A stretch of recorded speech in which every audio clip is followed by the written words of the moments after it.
The clock's running out on December deal drops at Lowe's, but there's still time to wrap up something they'll love. Shop great gifts under $50, like the DeWalt Elite Series 100-piece bit set. Plus, if you order by 2 p.m., you get same-day delivery by 8 p.m. Shop December deal drops while you can. Lowe's, we help, you save. Okay, only 10 more presents to wrap. You're almost at the finish line. But first...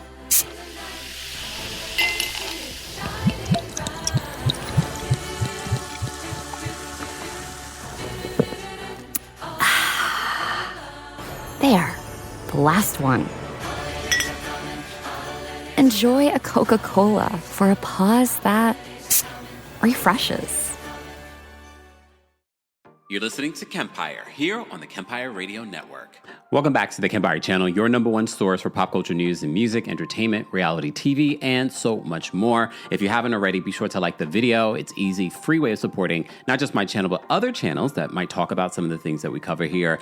And as you know, we don't just cover housewives or reality television. We cover everything in pop culture. And all of you have been patiently waiting for our review of the Sean Combs Direct Reckoning, the Diddy documentary. So thank you to everyone here. Let me just make sure you guys can see me, hear me. Shout out to everyone watching from around the country. Dallas, Texas in the building. So Chicago's in the building. New York City's in the building.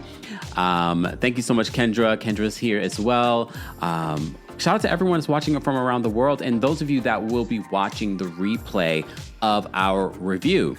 And keep that in mind. This is our review of a documentary. I've watched, at this particular point, multiple Diddy documentaries. I was even in the Tubi one for a hot second. I believe they also reached out for another one. I don't know which one it could have been that they reached out for several months ago. That never came to fruition, at least my participation in said documentary. What's going on? Oslo, Norway's watching. The DMV is in the building. Louisiana's in the building. Houston, Texas is in the building. Scottsdale, Arizona. We appreciate you guys. For those that are watching on YouTube, but if you're watching on another platform, be sure to let me know, how would you rate this documentary? As someone that has watched multiple Diddy documentaries in the last year or so, I have to say this one was put together really well. I think the timing of this one was perfect because all the other documentaries came out and they decided to wait until after people that were a part of it, including the jurors. There were 2 jurors that were a part of this. A lot of you, and you can share your opinions in the chat, thought that 160 juror was a Diddy stan. Could that have affected the determination? Because look, a lot of people say that the prosecution, the Southern District of New York, really dropped the ball. They lost this case. Despite getting him on the 2 charges that they got him on, the bigger charges, the RICO charges, where he faced a life in jail, they did not get him on. One of the other things that came to mind, because you remember Damian Williams was the head of the Southern District of New York when they brought these charges against Diddy. But he stepped down because that happens typically when there's an administration change, presidential administration change. So he stepped down.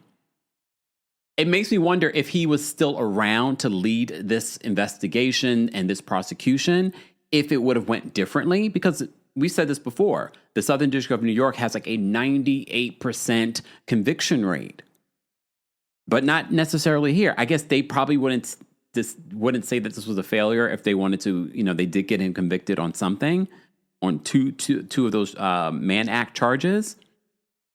I don't know. Lador says that one juror was really starstruck. But did it stand out to you guys what Juror 75 said? And what he said in regards to Cassie and her staying in this relationship. And I get it. A lot of people were saying that based off the transcript from the trial. A lot of people were saying that, Cassie shouldn't have stayed. She should have left. I think the prosecution should have really driven home more instead of some of the witnesses that you say really hurt the case, from Capricorn Clark to Dawn Richard. A lot of people felt like those witnesses did not do the case any justice. Some people also questioned the timing of having Cassie testify when she testified. Should she have testified later? But we have to keep in mind, she was also pregnant at the time. And I'm sure she wanted to get this whole situation behind her. We can examine now that we know the actual determination of this conviction now, but who knows? Who knows? But based off of this documentary, people are now kind of looking like, wow, was the jury tainted? Is that part of the reason why Diddy got off of those more serious charges? But if you've been a part of our channel, and if you haven't even watched this, you should. We did 3 videos with prosecutor Kirsten Brown, and she really gave us a better perspective on how this, on the legal side, a prosecutor might approach something like this, from the jury selection to all the way to what happens at the end of this trial. That will probably change your perspective. Laymen's, as people that do not have law degrees, that have not prosecuted cases like this, would probably be like, they didn't do their job. This was done. They brought the wrong charges. People still believe they brought the wrong charges. You even hear the juror in part 4 say, we didn't see, the charges here wasn't domestic violence. So a lot of people are saying, oh, she's just a fan. But you have to remember, when you're a part of the jury, they're heavily telling you, you have to follow the guidelines this way. You're not convicting him on DV. That's not what he's up for. You have to focus on these particular guidelines, which you already know, because we talked about this before. Those guidelines are intense for the jury. Okay, I'm jumping ahead. Let me turn off my notifications because we are going to be here for a hot second, and I will be taking callers. I will be taking callers for those that want to share their opinions on the 4-part docuseries that 50 Cent produced. But according to Netflix, he didn't really have creative control. What I can appreciate about 50 Cent, and I'm not a fan. I am not a fan of 50 Cent. I just need to emphasize, I need to give you some disclaimers. I am not a fan of 50 Cent because I think that 50 Cent is maybe not as problematic as Diddy, but he is problematic in a lot of different ways. And he's been accused of other things over the years in regards to how he treats women. However, when he produces something or is involved in something, I think he picks the right people to bring it together. One thing, because this is a review, not only will we talk about the good things that we found in this documentary, we also have to talk about the things they may have not done, or that where there are a little bit of holes in the stories that are being told. We have to keep in mind, they are trying to paint a certain narrative. And this is why we need to watch things with a critical eye. We can't watch things with just the eye of, oh, he's a terrible person and he did everything that people say that he did. 2 things can be true. He's a terrible person. Point blank, period. This is why when people defend Diddy, and not defend Diddy and like, well, these charges weren't correct. Defend Diddy like, oh, Diddy's an icon. They're trying to take down the black man. Blah. No. The black man took himself down. We saw the video footage of what he did to Cassie. We understand as a community the cycle of abuse and why victims stay. Not only did Cassie stay, you saw in this documentary alone and other documentaries that grown men that were being abused stayed. So keep that in mind when people are dogging out Cassie or some of the other victims. Why would you stay in a situation like this? It's very easy for people that have never been in a cycle of abuse to have that perspective. But we have to keep in mind, cycle of abuse is serious. The manipulation and what you see in this documentary, this 4 parts, is how it all began. In part 1, that's where we will begin. We get to see the story of how it began with Diddy, from losing his father at a very young age and being raised by Janice Combs. Janice Combs, because we're going to add our disclaimers, because they do it throughout this documentary. Janice Combs, through her rep, Diddy's rep, my understanding, denies the allegations in this documentary about how she treated Diddy, because one of the things that we're told was the fact that the way that she beat him so bad when he was a kid, like, it was horrible. That's something that was mentioned in the documentary. It's also mentioned in the documentary that after that school incident where, 9 people ended up unalived? According to one of the people, I think it was Kirk Burrows, who was one of the founders, but there were a few people that grew up with Diddy that were talking in the documentary. They said that's where it began. That's where he gained a level of popularity. We're talking about a man, and we talk about this, the whole Napoleon complex is not just about being short. That Napoleon complex is about someone that is not cool, that doesn't see themselves as cool. So we're talking about Diddy coming from a place of being that skinny, awkward kid that didn't really grow up in the streets like that. He really didn't, but he saw his father did. He saw people that he looked up to did. So Diddy wanted that street cred, but he also wanted all the ladies. He had a pattern when it comes to the ladies. At least 4 women. 4 women he went after that were other people's partners. First, it was Misa. Then it was Kim Porter. Then it was, well, I don't know the timeline of it all, but Chance's mama, Sarah, she used to be with Tupac. That wasn't even included in the documentary. He had the according to 50 Cent in a recent interview with Sherry Shepherd, he had the footage that he wanted to share. He said he might upload it to YouTube. Okay. All right. Here's the thing with 50 Cent promoting this project. I prefer him promoting the project with the director because she's going to give us the context. A lot of it, I felt like he was just sitting there smiling, grinning. Because a lot of people want to know, oh, this is just going to be a petty piece from 50 Cent. He just wants to come after Diddy. Why does he want to come after Diddy? A lot of people have different perspectives. Some people take the astrological perspective because he's a Cancer. You wrong someone in a Cancer's life, they're going to come for you. Or was it because Diddy flirted with him? He's like, I want to take you shopping. Okay. I want to take you shopping. Everyone thinks it stems from that. I saw a creator post this a few days ago that maybe it had to do with Chris Lighty. Chris Lighty, who was a music manager, who's no longer with us, was very close and one of the people at the beginning of 50 Cent's career. So some people speculate that it has to do with Chris Lighty and how Diddy treated Chris Lighty. Cynthia in the chat says 50, a petty Cancer. Coming from a petty Cancer. Jolie says a Cancer with a Gemini moon. Oh, hell no. But I don't think it's that. I think it really is Diddy did something wrong to someone that 50 respected and had loyalty to. I don't even think it had to do with 50 Cent himself. I think Diddy has harmed someone close to 50, and that's not even 50's baby's mother. Yeah, not even her. I think it was way before that. Oh, that's another person. Wait a second. How many does that? Okay, there's Misa, Kim Porter. There was Chance's mom, Sarah. Then there was 50 Cent's. Look, 50 Cent's. That's the most recent one because remember they were still boyfriend and girlfriend when he went into jail. What's her name again? 50 Cent's baby's mother. You guys will know. Okay, so is that? So there's 5 because the other one before 50 Cent's baby's mother was Cassie. Cassie was dating Ryan Leslie before Diddy swooped in, gave her a contract. Just saying. I don't know if Diddy ever stole J-Lo from anyone, but J-Lo was married so many times it's very possible.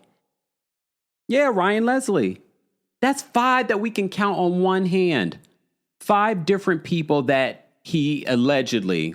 Daphne Joy, thank you. That was 50 Cent's baby's mother. Okay. And isn't that the one that was on the phone when he calls her up in the documentary and is like, oh, I got 20 million and things like that. And she's like, it has to be because I can't keep up with all those girlfriends because this footage that you're seeing at the in this documentary at the very beginning, this footage that you're seeing, according to Netflix, was legally obtained. And now through Rolling Stone, the filmmaker behind that is speaking out. So we're going to get to that in just a second. That was Daphne, right? That was Daphne Joy? Okay. What about Lori Harvey? I see y'all naming... Because Lori Harvey, didn't she date Justin? Justin is implicated in this documentary. He's implicated. In part 4, they mention that, okay, I'm jumping ahead. I don't want to jump ahead. Let me take my time. So part 1 of Sean Combs' The Reckoning, we get to learn Diddy's story, okay? We get to learn how it all began. His days in Harlem, him losing his father, his mother, the way she moves, she's having parties. We've heard about this before. Some of this stuff is not new to those of us that have followed the story, okay? So we're seeing, apparently when Diddy was very young, him and his friend entertaining the grown folks, everybody, Knicks players, pimps, this, that, all partying at Janice Combs' home. They even have old footage of Janice talking about how she used to work at the after party. I think that might have been a nice way of saying something else, but y'all could read between the lines, okay? So in part 1, this is where they talk about some of that. Okay, in regards to how it all began. How did this monster, how was this monster created? You know what I mean? Yeah, I noticed they didn't talk about Carisha. You know, Young Miami. Was that the one that was on the phone? It was hard to tell, but they said it was his girlfriend on the phone. It didn't sound like Carisha. So I'm assuming it was Daphne Joy. They said that was his girlfriend when he went into jail. All right. So the first part is the early years. This is where we believe the monster was created. And some might, we've talked about this before, that is it Janice Combs and those bad wigs that caused all of this. She's denied any involvement in any of what is accused in this documentary. One of the stories that broke my heart, and I had to really put maybe this is the empath in me, Joy. She might have been one of his very first victims. This is when he really wasn't even Puff Daddy yet, okay? We're not going to even go through, his climb. We're not going to go through those details. We don't need to do that. This is a review, okay? If you want to know everything about his story, watch it, okay? Angel says that Carisha really wasn't a girlfriend. She was a sugar baby. Okay. So Joy was one of the women that he apparently essayed and videotaped it. And based on the documentary, they're saying he learned to videotape stuff like this and share it with people from someone else in Harlem that was like the guy around town, like the big guy, okay? And he would do stuff like this. So Joy tells her story, not even realizing that this even happened. She was just hearing from people that Diddy was showing video of her being essayed by him. Okay? Joy reads a letter that her mother wrote to Diddy and his mom. And that letter, because she's like, the only thing that we didn't have money, we didn't have a lot. All we had really was our self-respect. And she confronted Diddy about what she had been hearing. Okay. Alpo, thank you. That was the guy, the popular guy in Harlem that people, according to this documentary, they feel like this is what Diddy was trying to recreate. Okay. So Joy tells her story. She reads her mother's letter. And of course, she can't read it without getting really emotional and crying through it. And they show an image. You remember this image. For those that are from New York, even if you're not from New York, you remember this image if you visited New York. In Times Square, there was that image, that Sean John poster, where you see Diddy with his fist up in the air. I can't imagine if you have been SA'd by someone, and then not only has that person never have been punished for what they did, they then become basically the king of entertainment. Because she's talking years when he was a nobody. He was just really starting to build a name for himself, but he wasn't who we know him to be today. And she said that she saw him climb to become this hugely famous and celebrated, even up to 2022. BET, we see you. Even up to 2022, they're honoring Diddy, okay? Up in even what, was it 2020? When did he get the key to New York? What year was that? Was it 2022, 2023 or something like that? That Eric Adams gave to him? don't be shocked. Okay, they've since taken back that key to the city, probably because of public pressure. Not probably because of public pressure. Joy tells this story, and she talks about seeing that image in Times Square and instantly throwing up. I put myself in her place. I can't imagine being SA'd by someone and you see that this person just has gone on with their lives, living their best life, rich, all of this, okay? Hugely famous. Everyone loves him, and they have loved him for decades after you've seen who he is and what he's become. So she tells that story. That for me was like, oh, when I first watched the part one the first time, I was like, whoa. And then when I watched it the second time, it still hit that way. So Joy tells her story. She's a part of the documentary. She's probably one of his very first victims. She has since sued him as a part of that law that was here in New York City. She's one of the many people that have sued him for his crime. Here's the thing. I don't know how anyone can defend Diddy, and I know a lot of people feel like, oh, everyone's just clout chasing at this particular point.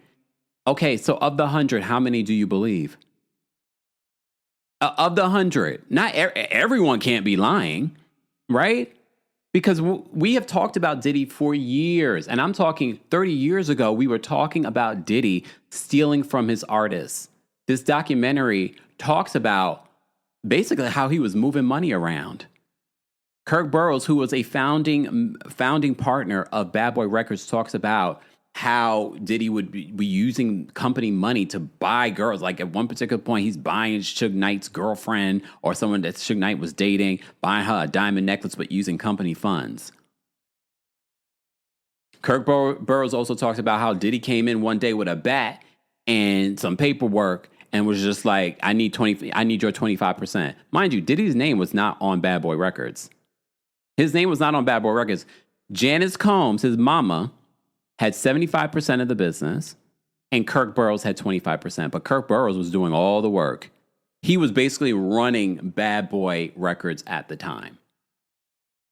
Remember, when he left Uptown, it makes me wonder, like, I'm not saying that Andre Harrell was as bad as Diddy, but it makes me wonder, like, did he learn some of that from you? Just asking. Because the documentary doesn't paint Andre in a negative way, but it also makes me kind of like, makes you wonder, what did he see? And please also understand, there was a lot of things that happened back in the day that people really turned a blind eye to and was like, that was fine. Makes you wonder, because also Andre Harrell was in Diddy's life up until his death. Like, he was still very much a part of Diddy's life. At one particular point, he ended up working for Diddy at Bad Boy. Backtracking again. So Kirk Burroughs, founding member, Diddy did not have his name on the company, which was strategic. It was strategic for him not to have his name on the company. He comes in with a bat one day and tells, I need your 25%. I'll give it back to you. Kirk Burroughs did end up trying to get that 25% back after being let go from Bad Boy. Ultimately, he did not get it back. He ends up homeless. And they end this documentary basically saying they feel for Kirk Burroughs because he really got the raw end of the deal. I did not expect at the end of this documentary that Kirk would say that he was SA'd as well. I was like, wait a minute. Wait a minute.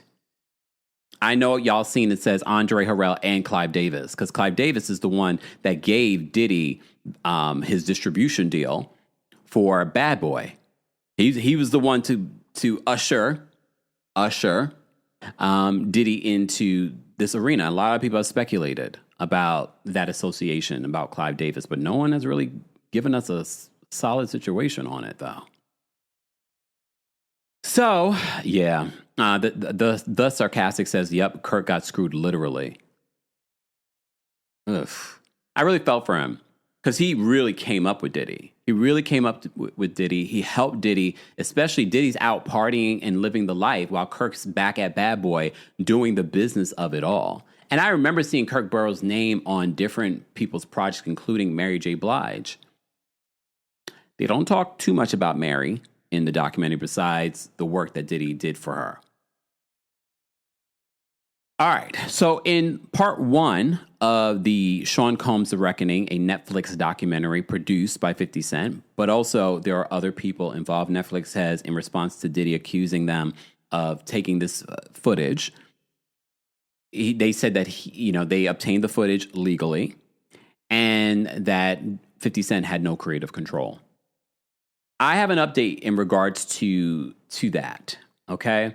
Which is important to note because now the filmmakers that provide this, we didn't expect this. No, I think this is where it makes this documentary different than everyone else.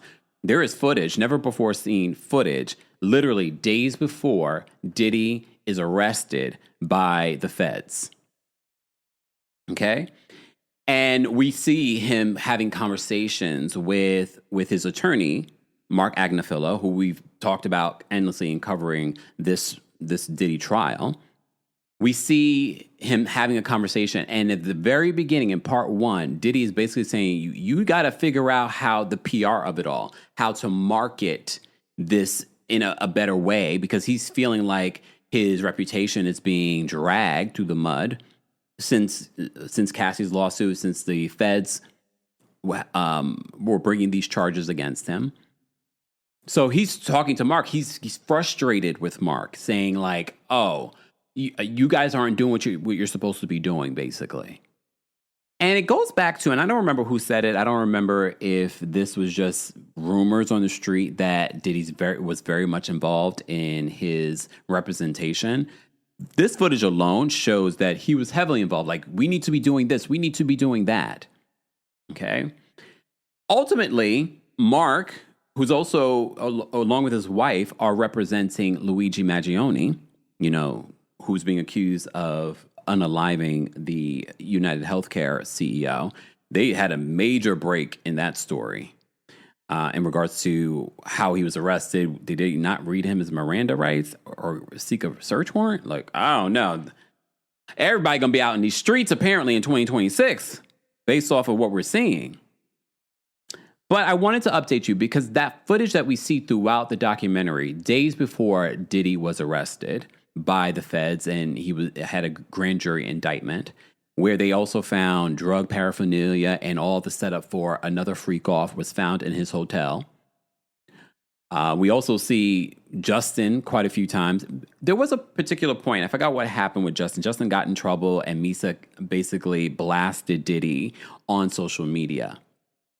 In part one, they talk about how that relationship started as well, Misa and Diddy, and how Diddy allegedly harmed Misa multiple times. Misa had dated, was it Eric Sermon? But Diddy was all about taking other people's things. I think Diddy felt like by taking other men's women, it sort of was like a notch on his belt.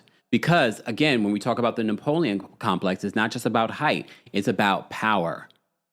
And for Diddy, this has been his pursuit since the beginning. He's wanted to be powerful because he felt powerless, which wouldn't shock me that Diddy may have been abused as a child. I don't know by who. They make somewhat insinuations. Yes, thank you, Keisha. Justin had gotten a DUI. That's why Misa came out and blasted Diddy. Thank you for the reminder.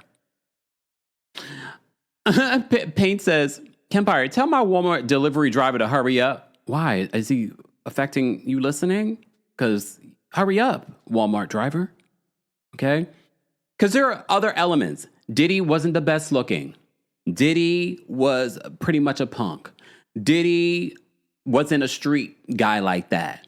Diddy, when it comes to the music, he really didn't have the talent. And people said that for years. In the early years, people were saying that Diddy was not a good producer. He definitely couldn't rap. He didn't write his own raps. They talk about that.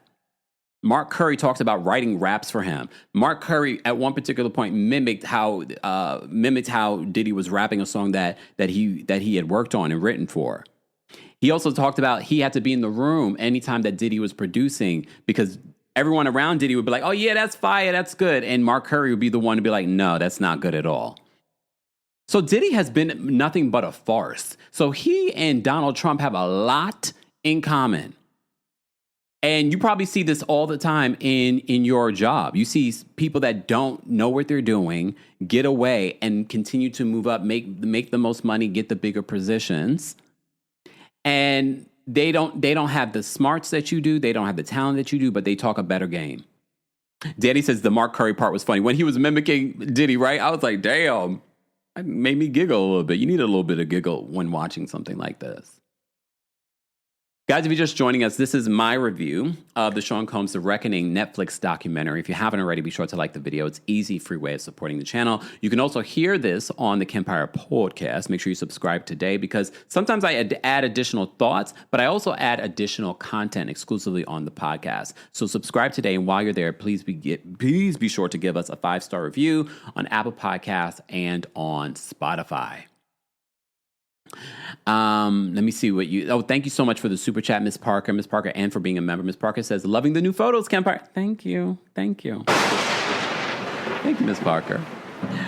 Stay tuned though. Those are rough cuts. Those weren't official photos. Candace, thank you so much for being a member for the super chat. Candace says, I truly believe that there are so many more victims. Usher, Justin Bieber, both allegedly. The clock's running out on December deal drops at Lowe's, but there's still time to wrap up something they'll love. Shop great gifts under $50, like the DeWalt Elite Series 100-piece bit set. Plus, if you order by 2 p.m., you get same-day delivery by 8 p.m. Shop December deal drops while you can. Lowe's, we help, you save. 'Tis the season for identity theft. This time of year, most of us are checking off our holiday gift lists. But guess what? Identity thieves have lists too, and your personal information might be on them. Protect your identity with LifeLock. LifeLock monitors hundreds of millions of data points every second and alerts you to threats you could miss by yourself, even if you keep an eye on your bank and credit card statements. If your identity is stolen, your own U.S.-based restoration specialist will fix it, guaranteed, or your money back. And all plans are backed by the $1 Million Protection Package. The last thing you want to do this holiday season is face drained accounts, fraudulent loans, or other financial losses from identity theft all alone. Make this season about joy, not identity theft, with LifeLock. Save up to 40% your first year. Call 1-800-LifeLock and use promo code IHEART. Or go to lifelock.com/iHeart for 40% off. Terms apply. This is Eva Longoria from Hungry for History with Eva Longoria and Maite Gomez Rejon. Hi, everyone. Happy holidays. Let's talk about those 2 words, about keeping the holidays happy. Because let's be honest, even the happiest season could use a boost. You've got to take a minute for yourself, a little me time, and refill those joy reserves so there's still plenty left to share. Maybe that means taking a break from wrapping, planning, cooking, hosting, to recharge with a refreshing Coca-Cola. One sip and you're ready to hang more lights. Sip and recharge your jolly now. Because self-care isn't selfish. It's necessary. Whether you're a holiday multitasker extraordinaire or the host with the most, or I don't know, the actual Santa Claus, you deserve a moment to reset. So if things are getting a little too jingly-jangly, take a breath, center yourself, have a Coke, and get back out there, refreshed, radiant, and ready to slay. Yes, I did. See how I did Santa's sleigh? You're welcome. Enjoy a Coca-Cola. Refresh your holidays. I've got Dan Morgan here on the pod. Say hi, Dan. Hey, how's it going today? It's going good, man. Tell us who you are and what you do. I'm Dan Morgan. I'm an attorney and a managing partner at Morgan & Morgan, which is America's largest injury law firm. That's pretty awesome. I think I saw a billboard of yours recently that said 20 billion won. 20 billion is an insane number. Yeah, 20 billion recovered. It's actually, I think, somewhere north, probably closer to 22, 23 after this year. And each year we get bigger and badder and our army grows. So the number will hopefully keep getting bigger and bigger as time goes on. Awesome. So how does someone get in contact with Morgan & Morgan? What would I do if I got into an accident? Probably the easiest way is dialing pound law. That's pound 529 from your cell phone. We are always open. Our call center is always waiting to take your call. 24/7, 365. Wow. Dan Morgan from Morgan & Morgan, America's largest injury law firm. Thanks for coming by the show. Thanks for having me. Visit forthepeople.com for an office near you. Yeah. I mean, that wasn't addressed, but who knows? There's word that there might be a part 2 to this Sean Combs The Reckoning documentary. We shall see. All right. Thank you to everyone that's here. We already have 1,400 people in the building watching on YouTube and Facebook and on Twitch. For those that don't know, Twitch, we are streaming in 4K. The audio and the visual is supposedly the best on Twitch. Shout out to everyone watching on X as well. We appreciate that as well. All right, so let's move on. So in part 1, as I said to you before, they are talking about the beginning of Diddy and his climb. They talk about that school incident where people were trampled. And apparently after that, that's when Diddy saw his star rise in regards to people knowing who he is. Okay. And that's apparently when his mother had basically said to you know, you can't be doing this. And apparently, according to this documentary, he physically assaulted Janice Combs. She has come out since this documentary came out and said that is not true. But based off of Diddy's behavior, that wouldn't shock me. Okay. This is also the beginning, because in part 2, episode 2, is when they really delve into the Biggie and Tupac of it all. I didn't forget. I know you're probably thinking, KEMPIRE, what about the filmmaker and what he said about this footage? I didn't forget. Before we get into part 2 of the Sean Combs The Reckoning documentary, via Rolling Stone, there is a statement. Okay, a statement came in. Shout out to our friends over at the Shade Room. The documentarian hired to film Sean Diddy Combs over the past 2 years has shed light on how Netflix obtained shocking behind-the-scenes footage of Combs in the days leading up to his arrest. So this is a quote by Michael Oberleries via Rolling Stone. He says, "For over 2 years, we have been working on a project profiling Sean Diddy Combs. The footage in question was not released by me or anyone authorized to handle Sean Combs' material. It was by a third party who covered for me for 3 days while I was out of state. This incident had nothing to do with any fee dispute or contract issue." Because remember, that was the information out there saying that, oh, here Diddy go again, not paying someone. But there is a pattern. We've talked about Diddy not paying his artists for years, but we see in the documentary, there is a pattern of Diddy not paying people. Capricorn Clark says that was intentional. If you were getting paid and you were making good money, you could leave Diddy. You didn't need Diddy. So it was a whole psychological manipulation that Diddy was doing on these people. It was a way of controlling them. You saw what happened with Kalina from Diddy Dirty Money. She asked him for $5,000 because she was in a child custody situation and she wanted to fight. She wanted to find an attorney. And he said no to her until he needed her because Dawn Richard sued him. So he needed her to come out. I'm like, none of that was true. Dawn, girl, I've seen a few things where people talk about you from Q, from Day 26, in previous conversations and interviews. And in this documentary, it ain't looking good for you, girl. When I say it's not looking good for you, I don't know if your lawsuit's going to go far because you don't have a lot of corroboration. If anything, everyone's kind of looking at you weird.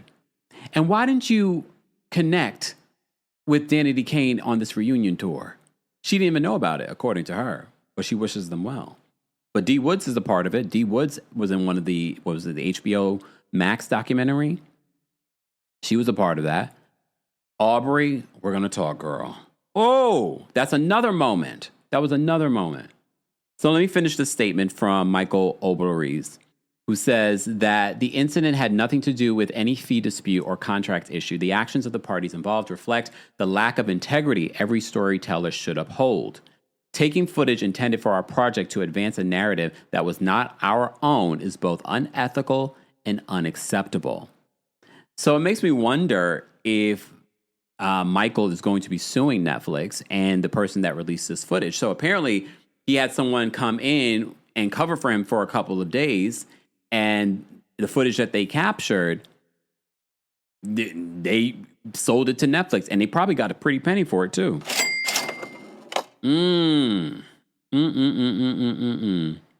The V Light says D Woods and Andrea are making me want to see them in concert. I'm happy to see them back, but although I'm looking at Dawn with a side eye, her tone when it comes to Danny DeCane is so important. It's so important. I would much rather see all of them come back together. But now I kind of understand why they might not want to work with Dawn. She kind of moved funny, allegedly. Right? She kind of, based on what we've been hearing, I'm like, she kind of moved funny. Like, what were you, like, because in the documentary, Kalina talks about how Diddy and Dawn, their conversations were a little weird. I mean, Kalina's not the most reliable reporter either, though. But she said they would have, like, these weird conversations. Oh,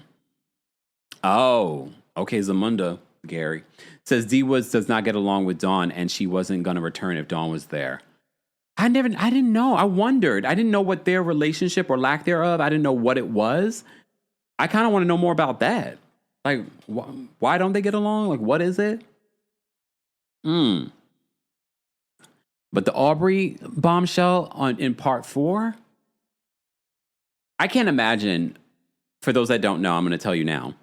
I can't imagine finding out from someone else that you may have been essayed by 2 men. Diddy, who clearly, because in this documentary, I think it's in part 2 or part 3, where Aubrey reads emails from Diddy where he sent pictures of his private area, would talk about pleasuring himself. He was highly inappropriate. And if you watch Making of the Band, you're like, well, I think we kind of sense something there in regards to Diddy. But what we didn't understand is, like, why did he end up breaking up Danny DeCane with the entire time planning this Diddy Dirty Money project?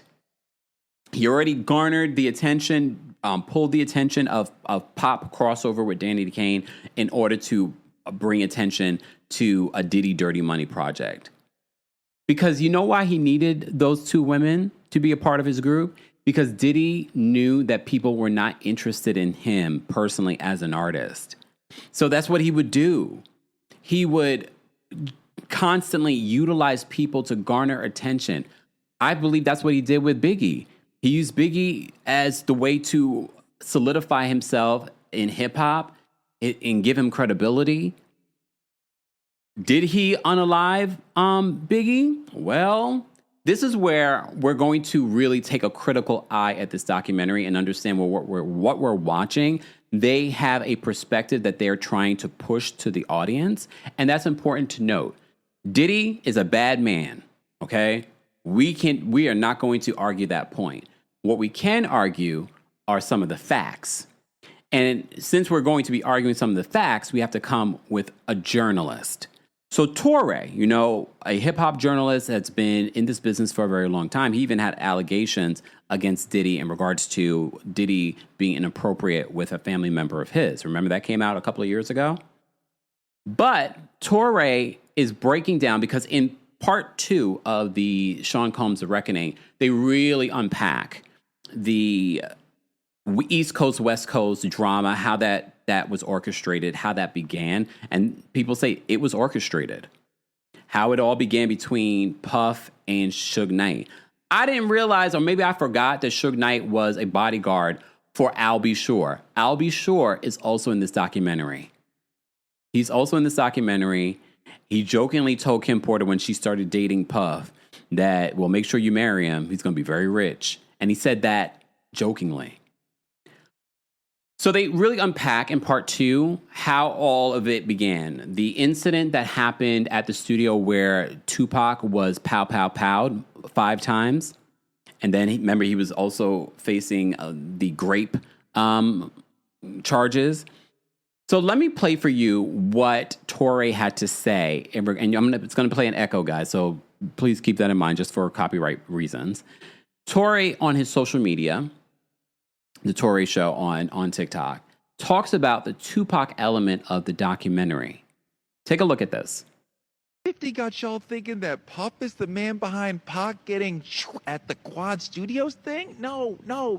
I will never defend Puff, but I will defend the truth. I see a lot of y'all saying, well, Puff was at Quad when Pac got blanked, so nothing. I was covering Pac's trial. I was seeing him every single day through that situation when that Quad situation happened.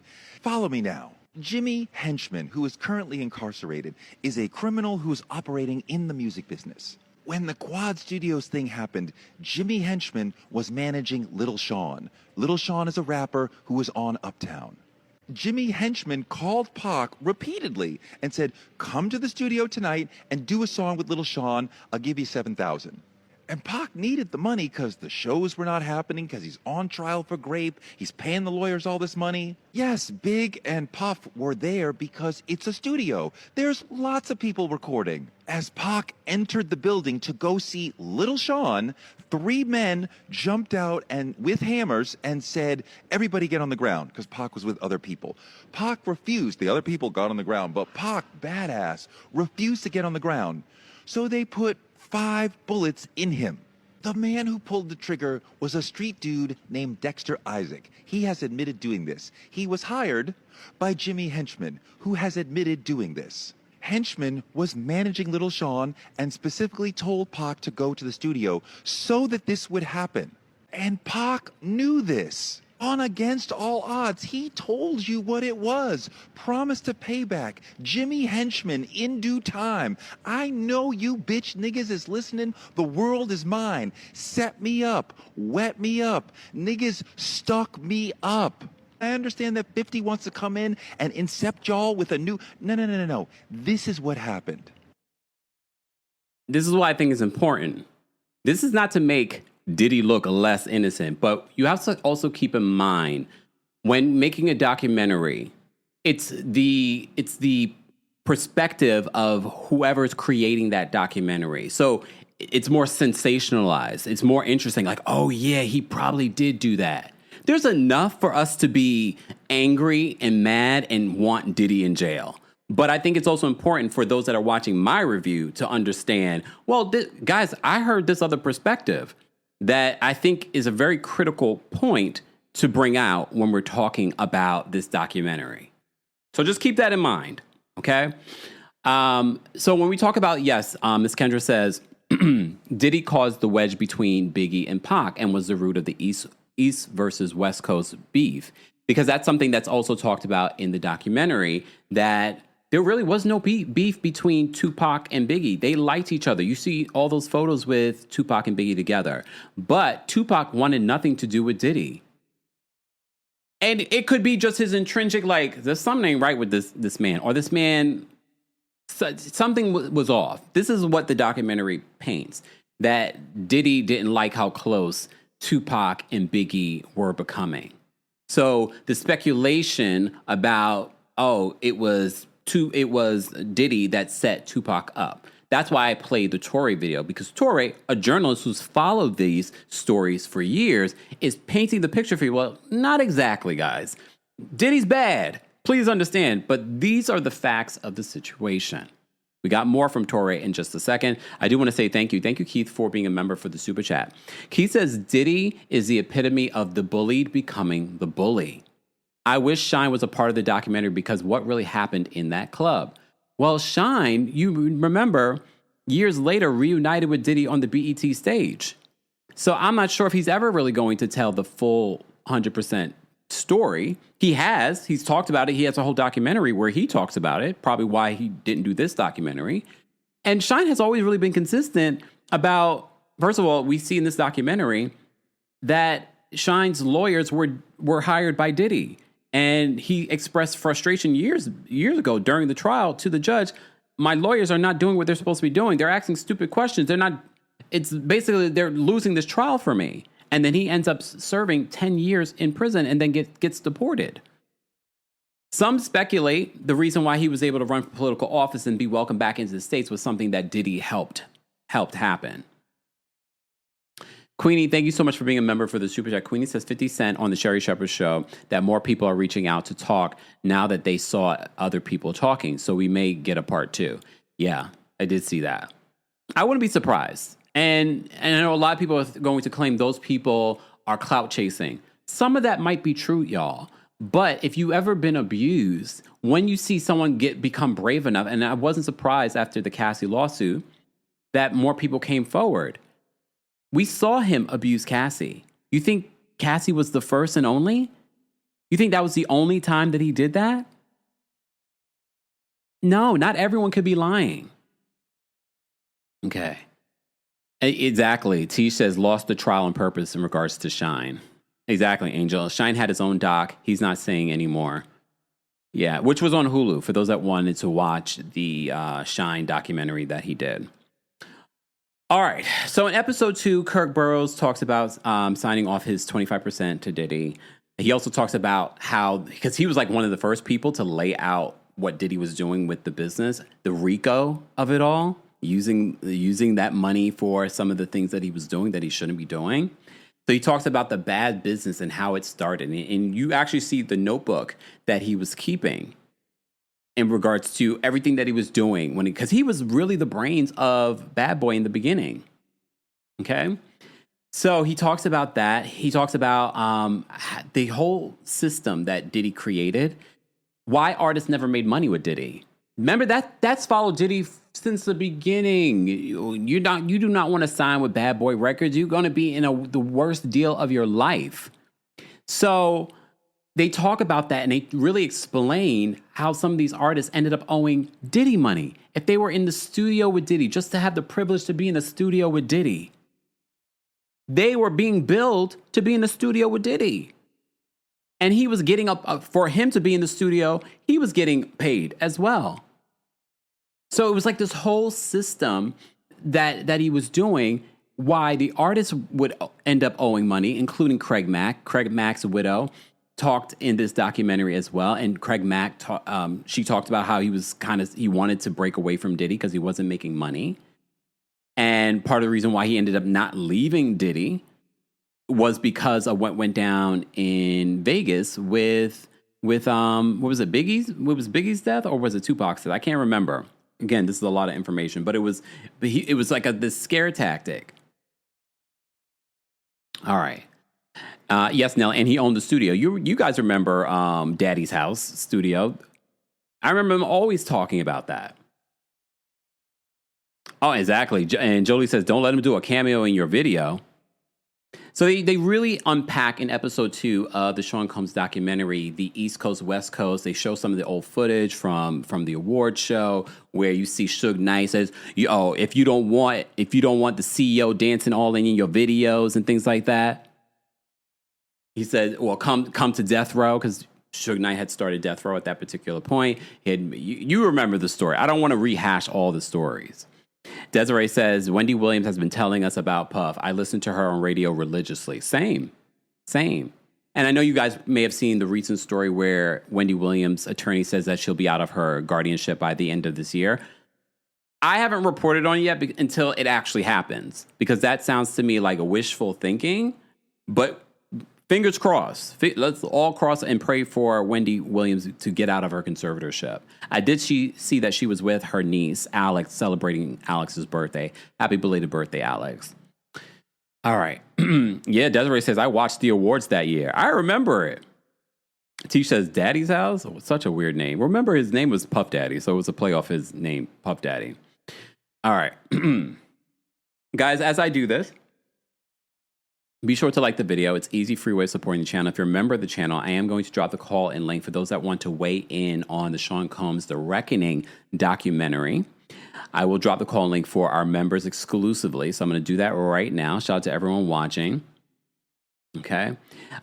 Gigi's on X says he didn't pay the film crew before he got locked up in New York City, so 50 paid them and included the documentary. We just addressed that. That's not true, according to the filmmakers. They said it was the videographer that they had hired for like 3 days or something like that. And it says it right here in the statement. For over 2 years, we have been working on a project profiling Sean Diddy Combs. The footage in question was not released by me or anyone authorized to handle Sean Combs' materials. It was by a third party who covered for me for 3 days while I was out of state. This incident had nothing to do with any fee dispute or contract issue.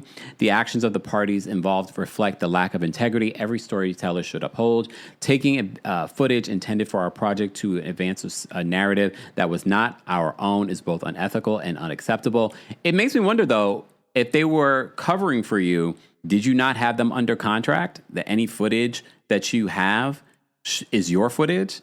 I don't understand. That sounds to me that you may have dropped the ball. It sounds to me that you may have dropped the ball in regards to how that was handled. All right, so I'm going to drop the call link for the general.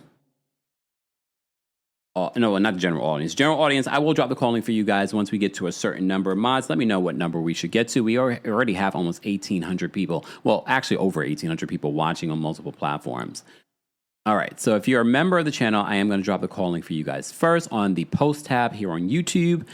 And Twitch members, I might drop it for you before I drop it for the general audience as well. Princess Gemini says, I don't believe the third-party narrative. Someone got paid, and Netflix paid them a pretty penny for that footage. And to me, it was like perfect addition to separate this documentary from any of the other Sean Combs documentaries.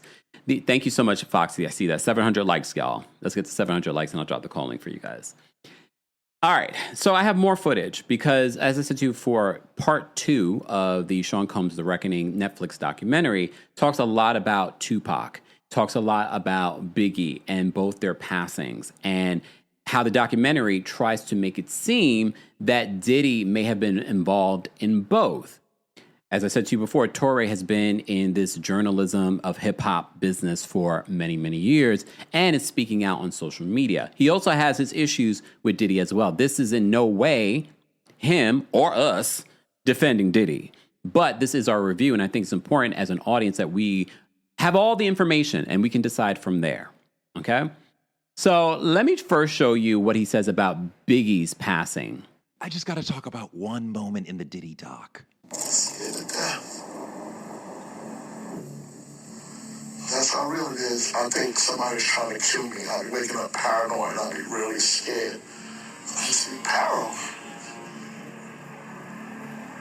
So I did that interview. He's talking to me. The doc places this right before Peterson Auto Museum.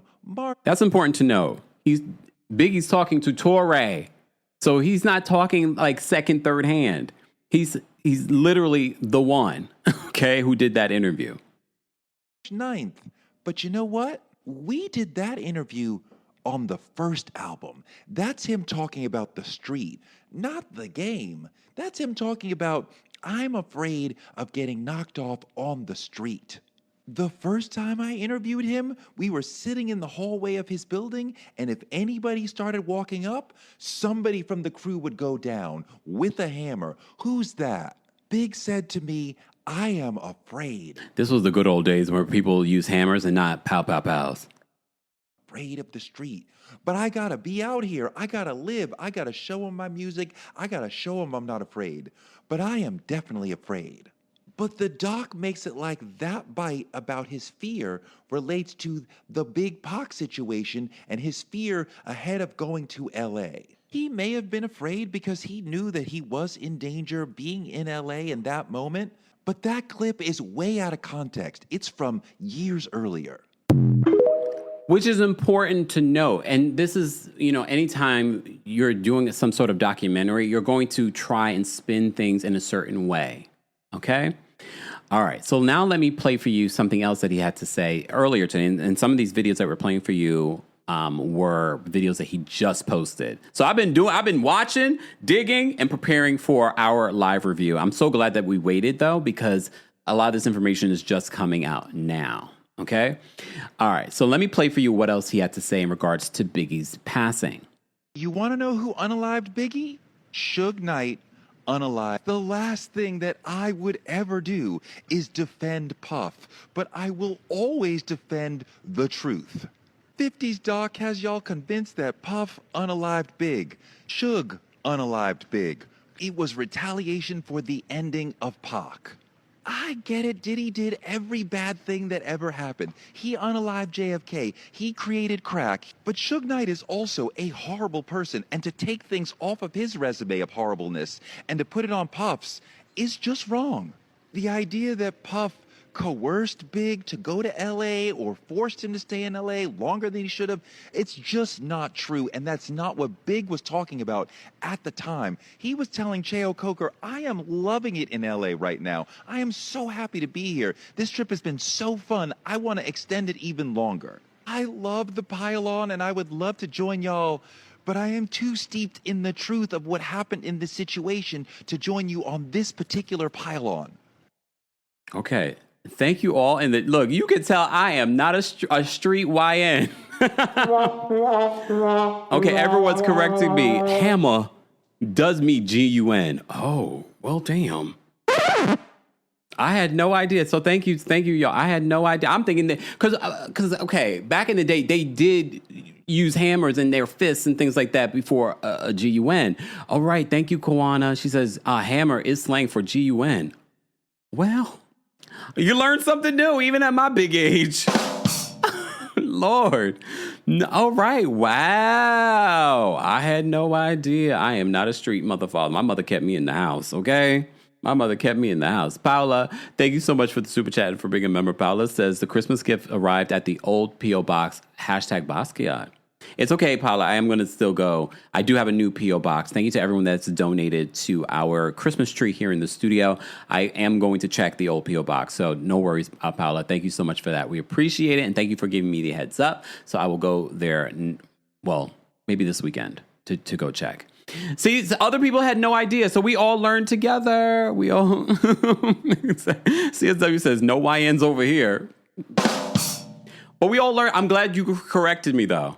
I'm glad you corrected me. I had no idea. I'm thinking they'd going down with a literal hammer.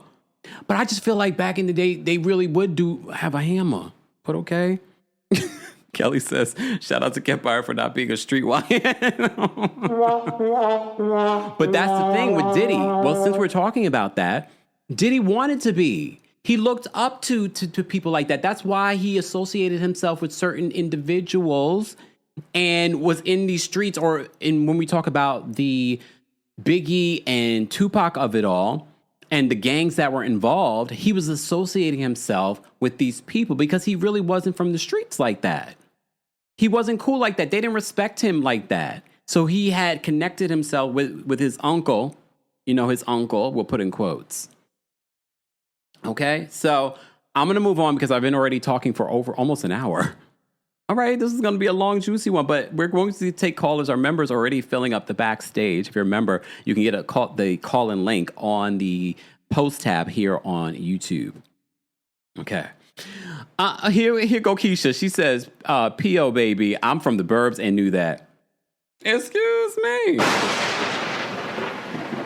My mother's Jamaican and she kept me in the house. Okay. I'm learning at my big age what a hammer is. Okay. All right. Guys, keep liking the video. Once we get to 700 likes, I will drop the call-in link for the general audience. But before we do that, I am going to drop the call-in link for our Twitch members. Thank you, Twitch, for being our Twitch members. And follow me on Twitch, guys. Twitch.tv/TheKEMPIRE. Okay? I will be uploading the audio of this as well to the KEMPIRE podcast for those that like to take us on the go and listen as well. A quarter zip trying to be a YN. Ooh. Okay, so let me continue because I have a lot more that I want to talk about before we get to the callers. So let me move to, again, part 2 of the Sean Combs The Reckoning documentary talks a lot about the East Coast, West Coast battle, how it began, how it ended with Biggie and Tupac passing on. I will say this, seeing the old footage of Tupac, that motherfather was fine. Did Tupac really sleep with Faith Evans? She denied it in that interview that they showed. And she was still married to Biggie when he passed away, but they were like estranged. And she also has a son with Biggie. But I saw old footage of Tupac, and I was like, damn, he was fine. Y'all saw when he was walking through that Las Vegas casino? I said, look at him looking all fine. Right? Biggie says, wasn't he though? I forgot how fine he was. Just seeing him walk through there. Man was shot 5 times. Look. I am Leo Aries says, yes, God. He was fine. Damn, whoever took his life. Damn. Fine. Not that I had a chance, but I'm fine. Oh, I always forget that Biggie and Tupac died in their 20s. They were super young. But he was fine. I remember my sister, may she rest in peace, who also passed away in her 20s. Her boyfriend reminded her of Tupac because they kind of favored each other. Mm-hmm. Because she always loved Tupac too. Mm-hmm. The clock's running out on December deal drops at Lowe's, but there's still time to wrap up something they'll love. Shop great gifts under $50, like the DeWalt Elite Series 100-piece bit set. Plus, if you order by 2 p.m., you get same-day delivery by 8 p.m. Shop December deal drops while you can. Lowe's, we help, you save. 'Tis the season for identity theft. This time of year, most of us are checking off our holiday gift lists. But guess what? Identity thieves have lists too, and your personal information might be on them. Protect your identity with LifeLock. LifeLock monitors hundreds of millions of data points every second and alerts you to threats you could miss by yourself, even if you keep an eye on your bank and credit card statements. If your identity is stolen, your own US-based restoration specialist will fix it, guaranteed, or your money back. And all plans are backed by the $1 Million Protection Package. The last thing you want to do this holiday season is face drained accounts, fraudulent loans, or other financial losses from identity theft all alone. Make this season about joy, not identity theft, with LifeLock. Save up to 40% your first year. Call 1-800-LifeLock and use promo code IHEART. Or go to lifelock.com/iHeart for 40% off. Terms apply. This is Eva Longoria from Hungry for History with Eva Longoria and Maite Gomez Rejon. Hi, everyone. Happy holidays. Let's talk about those 2 words, about keeping the holidays happy. Because let's be honest, even the happiest season could use a boost. You've got to take a minute for yourself, a little me time, and refill those joy reserves so there's still plenty left to share. Maybe that means taking a break from wrapping, planning, cooking, hosting, to recharge with a refreshing Coca-Cola. One sip and you're ready to hang more lights. Sip and recharge your jolly now. Because self-care isn't selfish. It's necessary.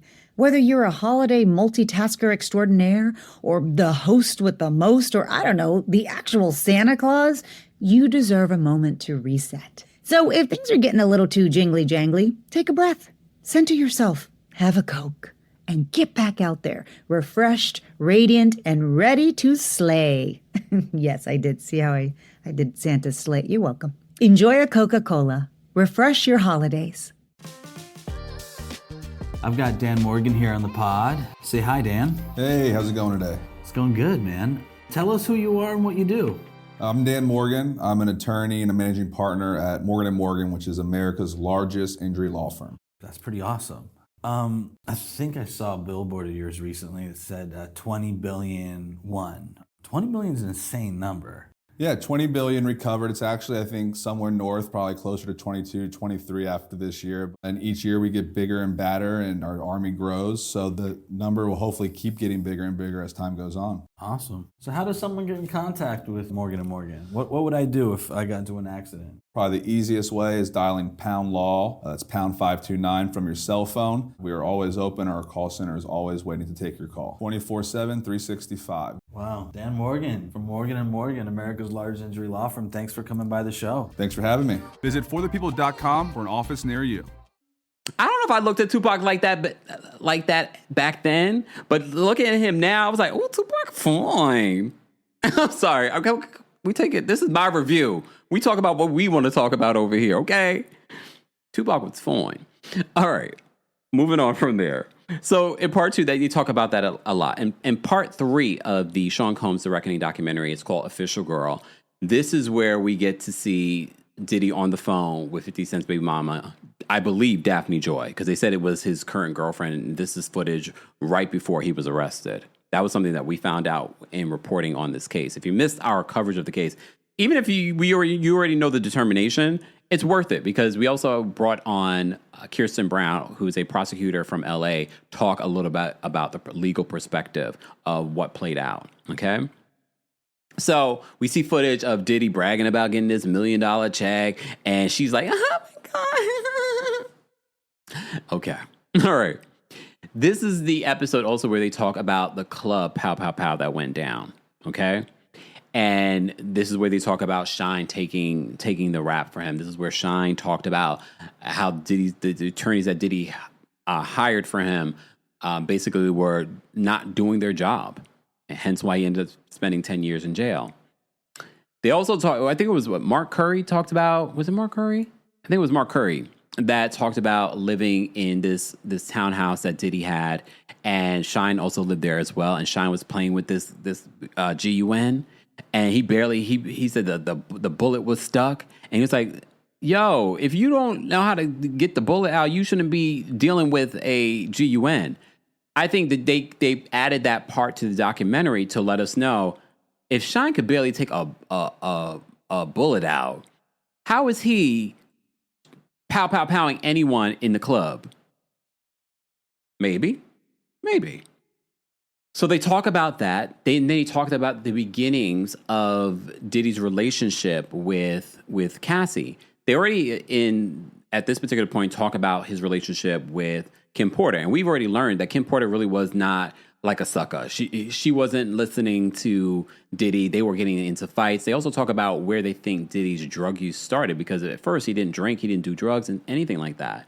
But apparently they believe, and we've seen this, we've seen other people report on this. I'm not going to necessarily take it as fact. They believe it started because of the pain pills that he was taking because of this brutal fight that he got into with Kim Porter, where he ended up in the hospital. Not sure if he's the one who did the slashing to himself. Who knows? All right. But then they talk about the beginning of his relationship with Cassie, who at the time was in a relationship with Ryan Leslie, who was the music producer behind her original songs, including Me and You. One day, all of a sudden, Ryan Leslie wasn't there anymore. Cassie talked about this in her lawsuit. We already know the story of how Diddy basically wooed her. And I get why he wooed her and why he kept her around for so long.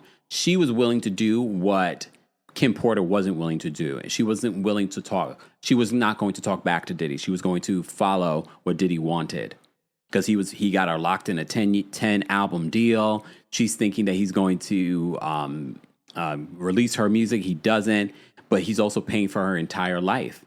And this is the life that she always wanted in regards to the fame, the money, the music. But no music was coming out besides singles.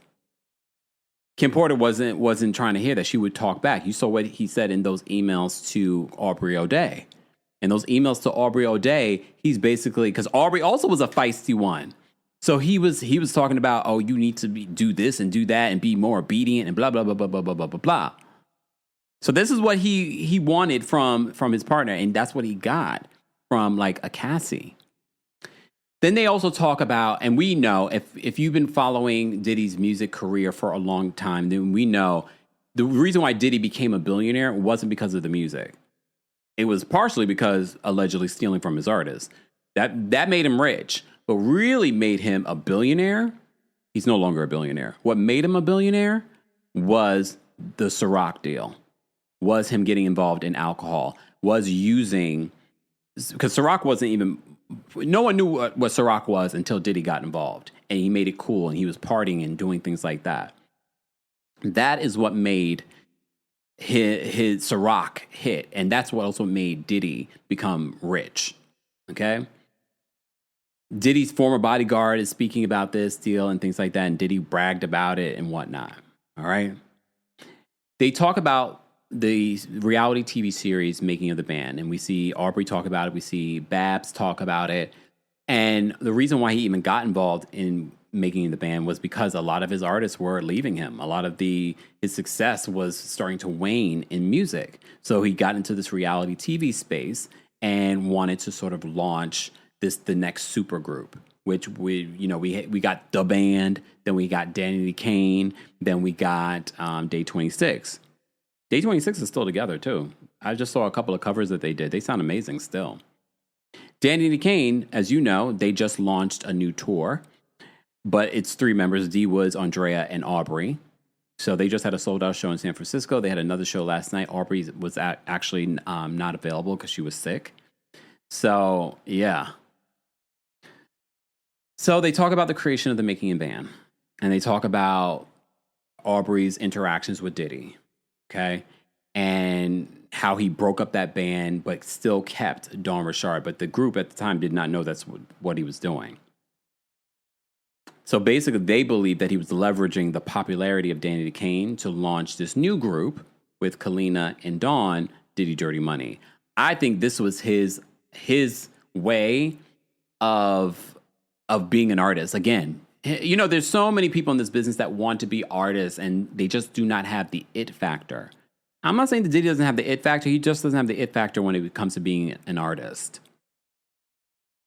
Exactly. Me Nikki says an A-list celebrity influencer. That's basically what he was. But whatever deal he planned with Ciroc, he was getting paid a lot of money to be the influencer of Ciroc. He was the influencer for Ciroc for many years, and it made him very, very rich. Oh, I Am Crystal says Day 26 has a new album and it's very good. Really? I didn't know they had a new project out. They sound amazing. Did Dawn allege he abused her? In her lawsuit, she did. She did make allegations of abuse against Diddy. I will say this. Q, in an interview on, Aubrey was covering the Diddy trial, and she had brought Q on the podcast that she was doing. And he made allegations against Dawn, saying that she gave him an E-pill that knocked him out, and he woke up and they were filming him. So, I don't know, Dawn. I'm just keeping my good eye on you, girl. I've interviewed Dawn multiple times. Years ago. You can see those, hear those interviews, I should say, on the KEMPIRE Radio YouTube channel. You guys should be following me there anyway, because God forbid anything happens over here. Make sure you follow me on the KEMPIRE Radio YouTube channel. You can hear my interview with Oprah. You can hear my interviews with Brandy. You can hear my interviews with Dawn Richard. I'll say this. I always took my interviews with Dawn Richard. I never looked forward to them. Sorry, Dawn. Because she was always so, there was just, always a negative energy with her. And I was just I said, maybe she's just guarded. But I was like, okay, Dawn, this is my 3rd time interviewing you. Why are you so, it always something. If you go listen to the interview, you'll probably be like, oh, I get what he's saying here. Oh, but I always just wrote it off and said, she's just probably guarded for whatever reason, whatever. But I'm like, this is my 3rd time interviewing, girl. Look. All right. Thank you, Foxy. I will drop the call link for the general audience. And when we start taking callers, please be sure to drop out so other people can call in. I'll post the call link for the general audience again, but if you're a member of the channel, I've already dropped the call link on the post tab. I also dropped the call link on the Twitch for those that are watching on Twitch. Talia says her face looks sour. Look, that's the energy that she always gave. So they talk about the making of the band. Aubrey talks about her experience. Now we're in the final part of this documentary, Sean Combs' The Reckoning. For those that are just joining us, don't forget to like the video. It's easy for you way of supporting the channel. If you're listening to this on the KEMPIRE podcast, be sure to give us a 5-star review on Apple Podcasts and on Spotify.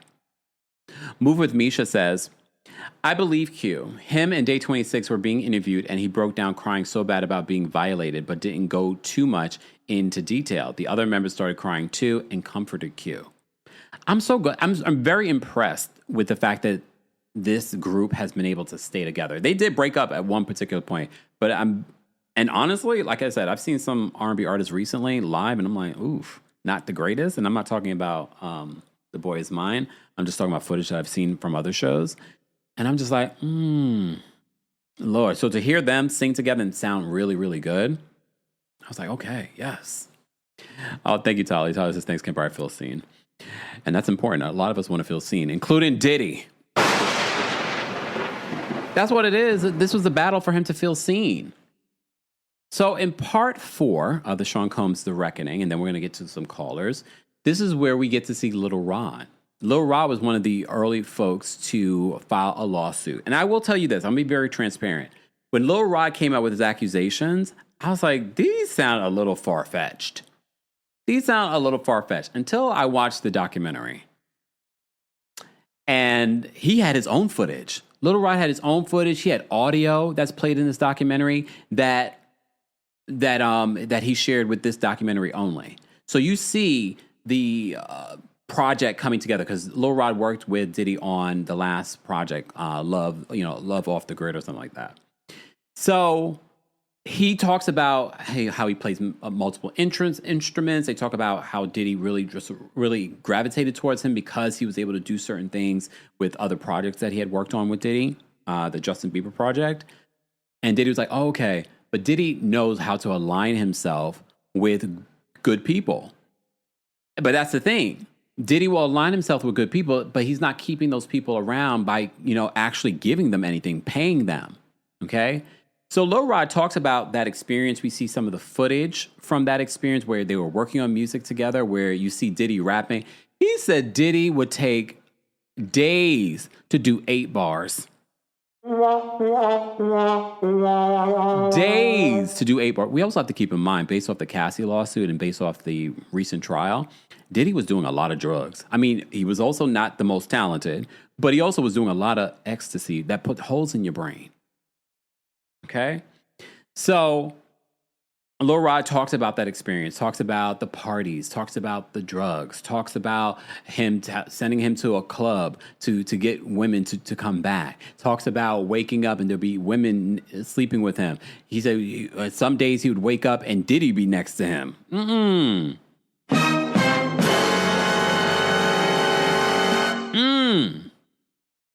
So he talks about that, all right? He also talks about Justin.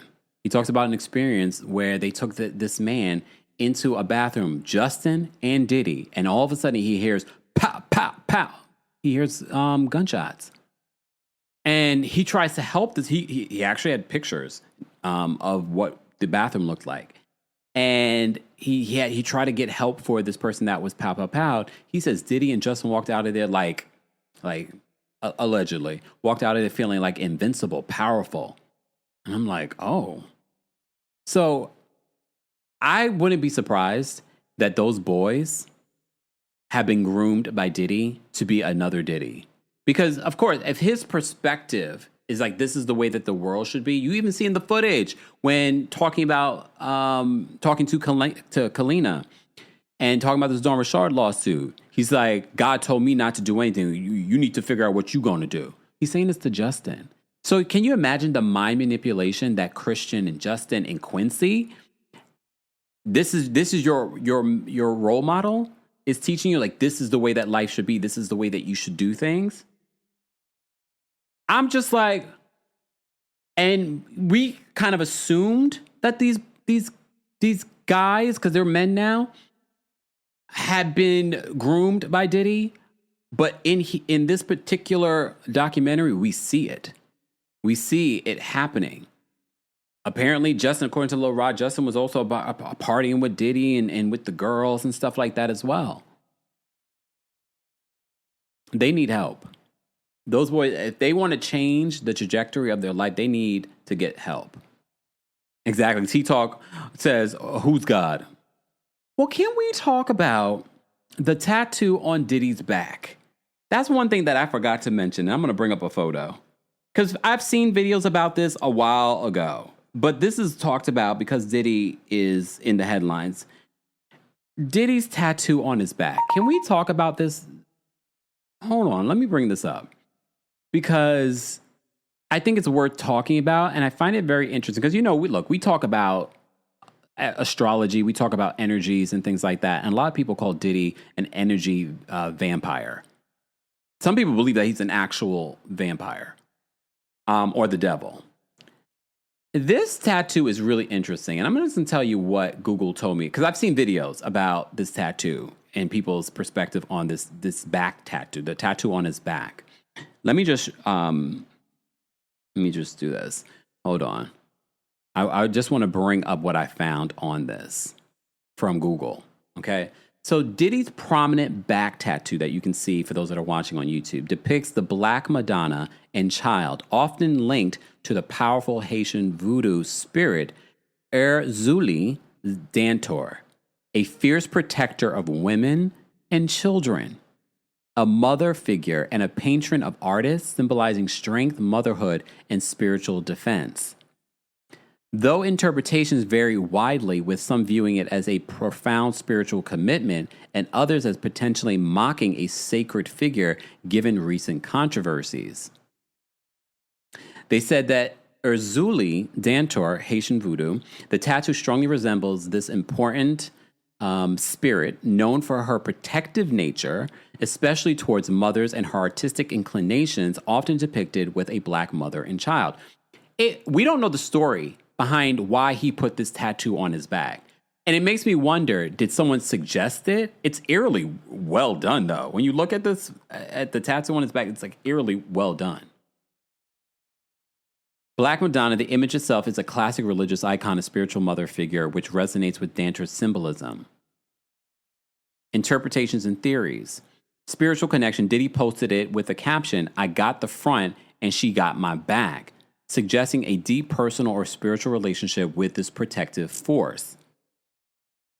Protection and power. It signifies a source of strength, particularly for women and children, aligning with the core attributes of Erzuli Dantor. Controversy. Some critics suggest that he might be trivializing or mocking the deity, especially in light of serious allegations.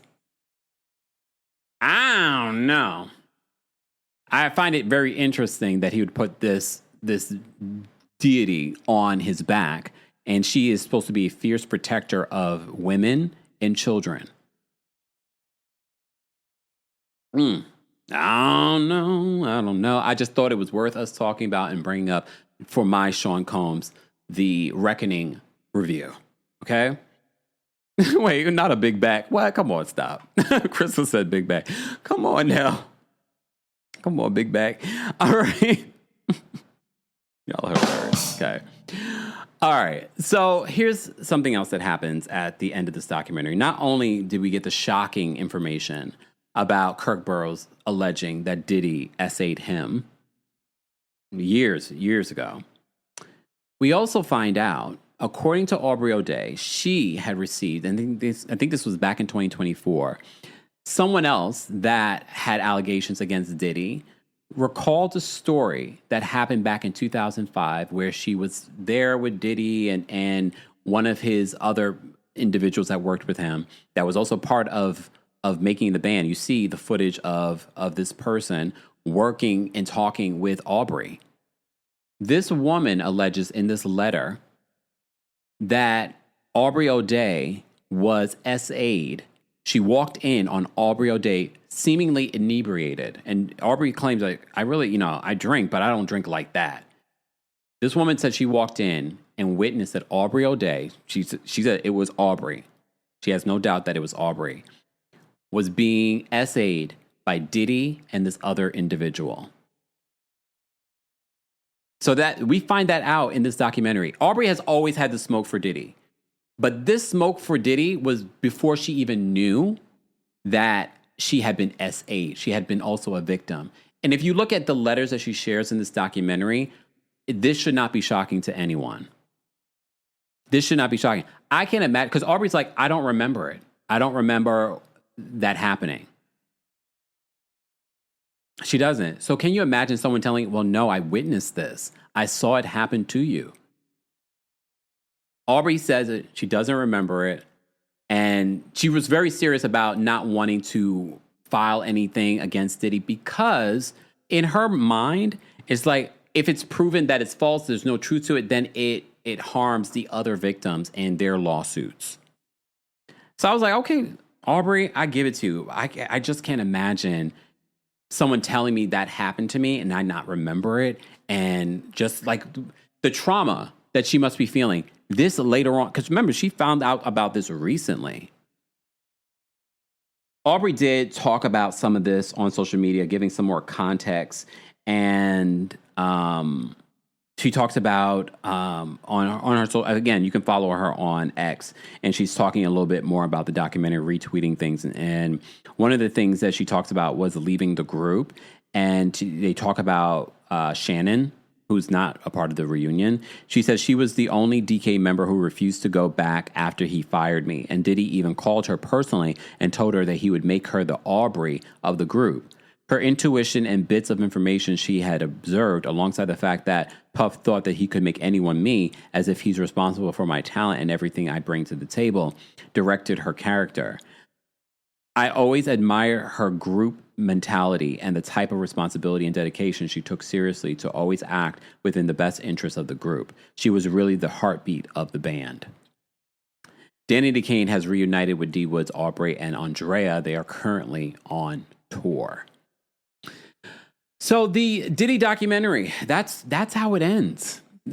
A lot of shocking reveals. There's some information that a lot of you will be like, oh yeah, I knew about this, or we suspected this for a very long time. But there's some never before seen footage. I know you guys are waiting for other people to come out and speak. But here's the thing. Very much like what Michelle Obama said the other day. You guys keep telling me to run, but y'all don't even support the overqualified women that are running. There are so many people that come forward and you all say that they're lying. So why would anyone want to come forward and tell their story, especially if they are a public figure? It's one thing to be someone that you don't know. If you're a public figure and you come out and you tell your story, they're going to get even more backlash, even more attention. So why should they come forward? You guys don't believe them anyway. All right.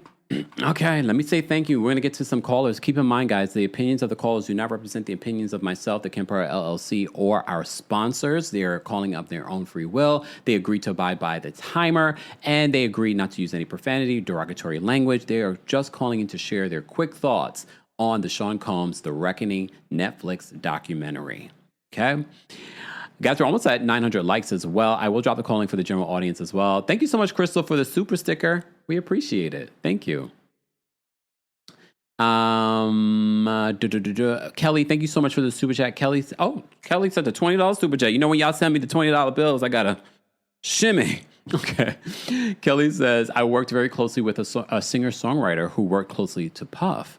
The toxicity is in his circle. Once the project was done, I blocked her Grammy-nominated ass so fat. Oh. Wow. I wouldn't be surprised. I wouldn't be surprised.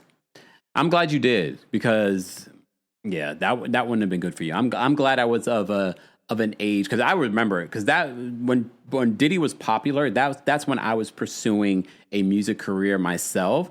I'm glad I never really got mixed up in any of that stuff, because when you're trying to pursue a career, and especially during that time, a lot of that stuff, a lot of that behavior, a lot of the working and doing all that stuff for free was normalized.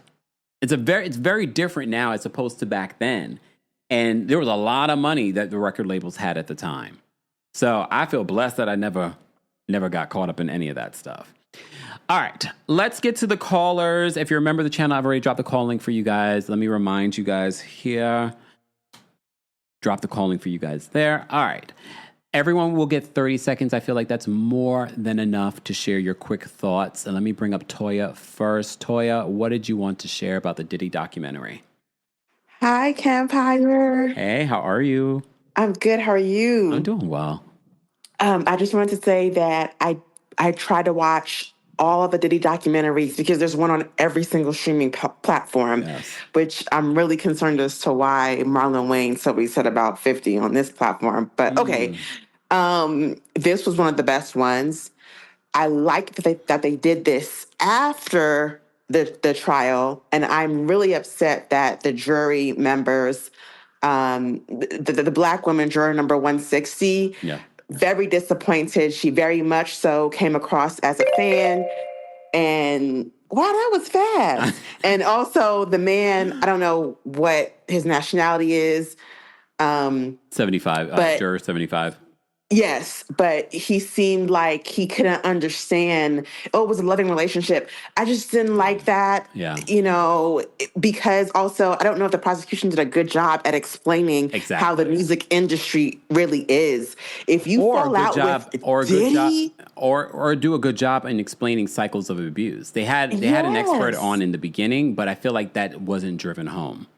Yes. And people just in general, why didn't she leave? I know people in those type of relationships that are still there with the regular Joe Schmoes. I mean, it's just unfortunate.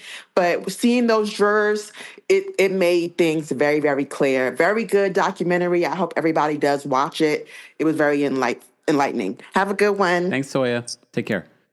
Yeah, we didn't, at the beginning of this recap, we talked a lot about the jurors, but in part 4 is where you see more of the jurors, well, 2 jurors, juror 160 and juror 75, talk about their perspective. Because in part 4 of the documentary, they talk a lot about the court case, the manipulation from Diddy's publicity team. When we covered the trial, we talked about how they were paying people outside the courtroom to wear free Diddy merch, and apparently we're trying to get influencers to be on Diddy's side. We saw from the footage that was something that he definitely does. But we've seen Diddy try to manipulate the media for many, many years, so that should be no shock. All right, let's bring up Wendy next. Wendy, what did you want to share in regards to the Diddy doc? Hey, KEMPIRE, how you doing? How you doing? I'm fine. Okay. So I was on the fence about if he was really had any involvement with Biggie and Tupac, which broke my heart to know that they had an actual friendship and that all of this was manipulated. But it got to the point where where Kirk said that Diddy made Biggie pay for his own funeral. Oh, yeah, I forgot to mention that. I mean, there's so I many was little like, details. okay, I believe it now. I believe that. I can believe it now. I can believe it. Yeah. And that's all I wanted to say. Thanks, Wendy.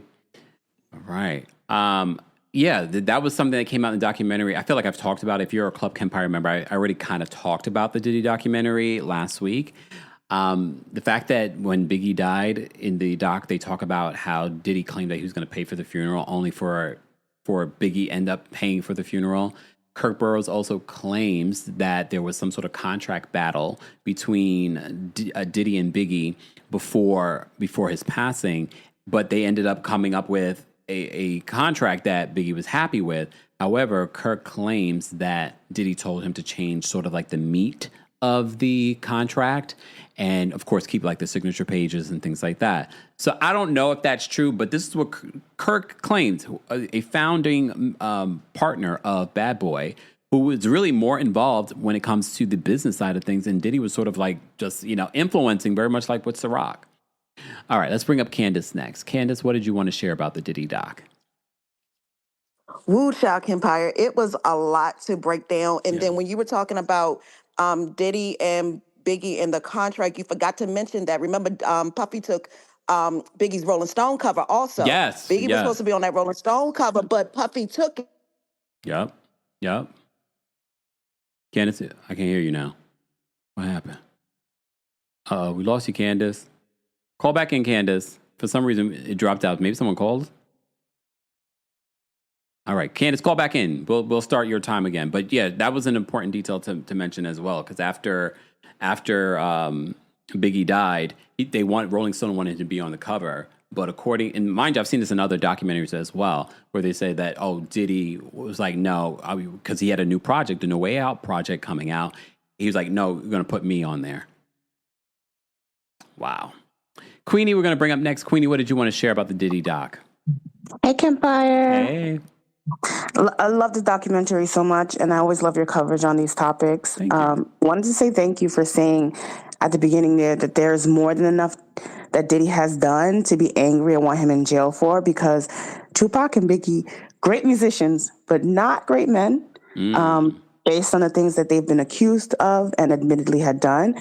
But my toxic trait did peak out with those up-close pics of Tupac as well.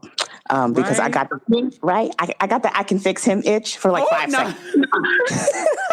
But I will say that I was disappointed with just how many people have been villainizing Diddy more heavily based on the Tupac and Biggie allegations, but not as much vitriol for the essays that we know he's done, and barely any empathy for Cassie.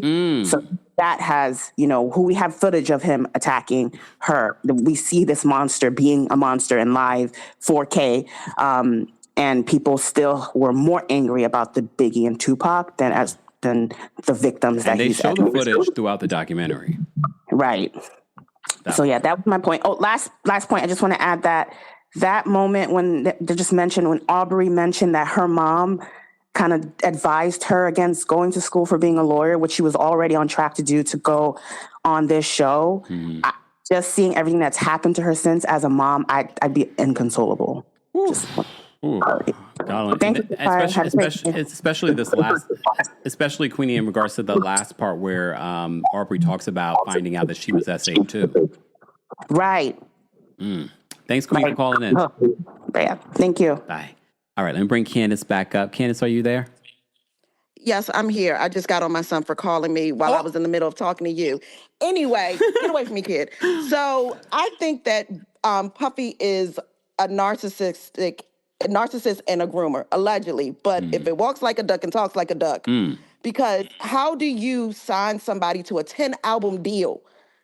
Cassie was a victim from the very beginning. I looked up Beyonce's discography. She does not even have 10 solo albums, 2 studio albums. So to sign a 10-album deal is preposterous. And I feel so bad for Cassie, just everything that she went through. And then him saying that God told me not to do anything, so what are you going to do? Like, all of it is just, it's crazy. It's crazy. Yeah. KEMPIRE, thank you for reviewing this. Thank you so much for calling in, Candace. Take care.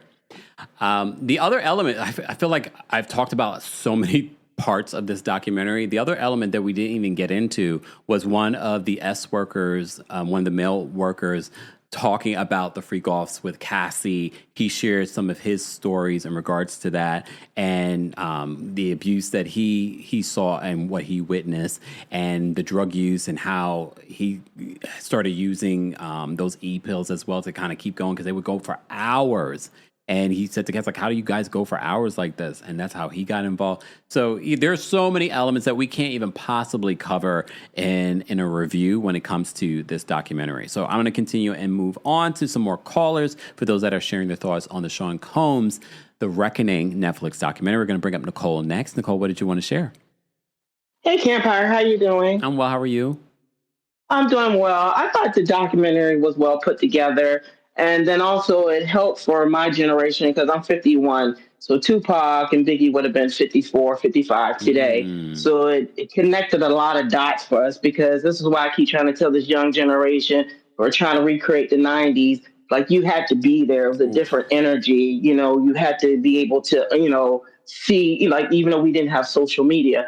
But I do believe, like, his mother, Janice, Puffy's mom, I believe the reason why he has such dislike for women on a psychological level is because we all know in the Black community, if a young Black boy has any type of feminine traits, what they do, they try to beat it out of them. And I believe that's what it stems from. Like, she probably saw some feminine ways with him as a child.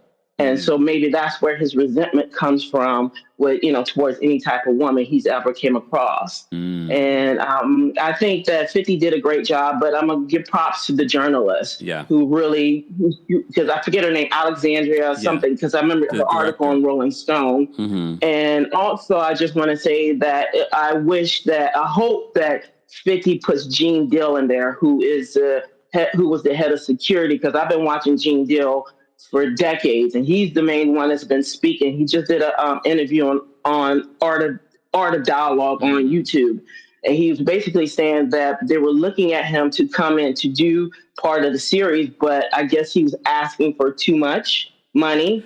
I was wondering if the people that were involved were paid.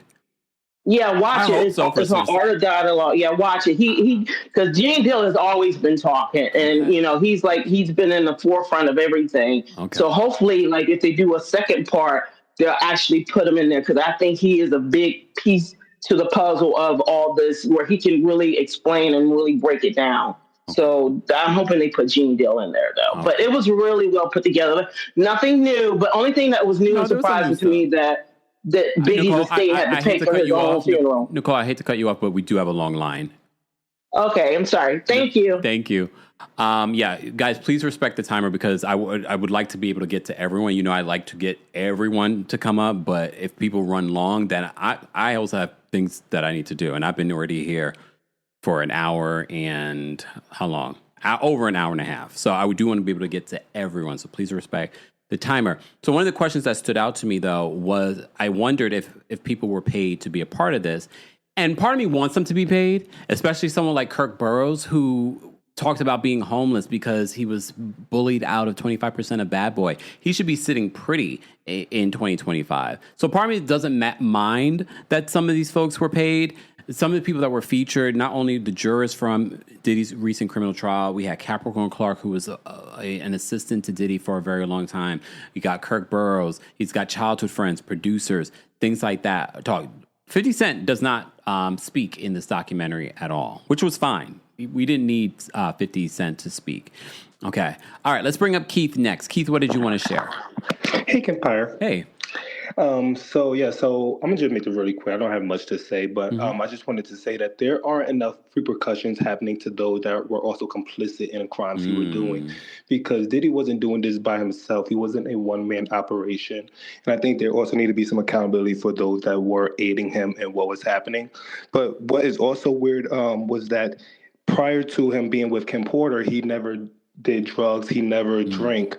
So you mean to tell me most of this was happening while he was sober? That's even worse in my opinion, because that means that's who he is at his core. There was no influence.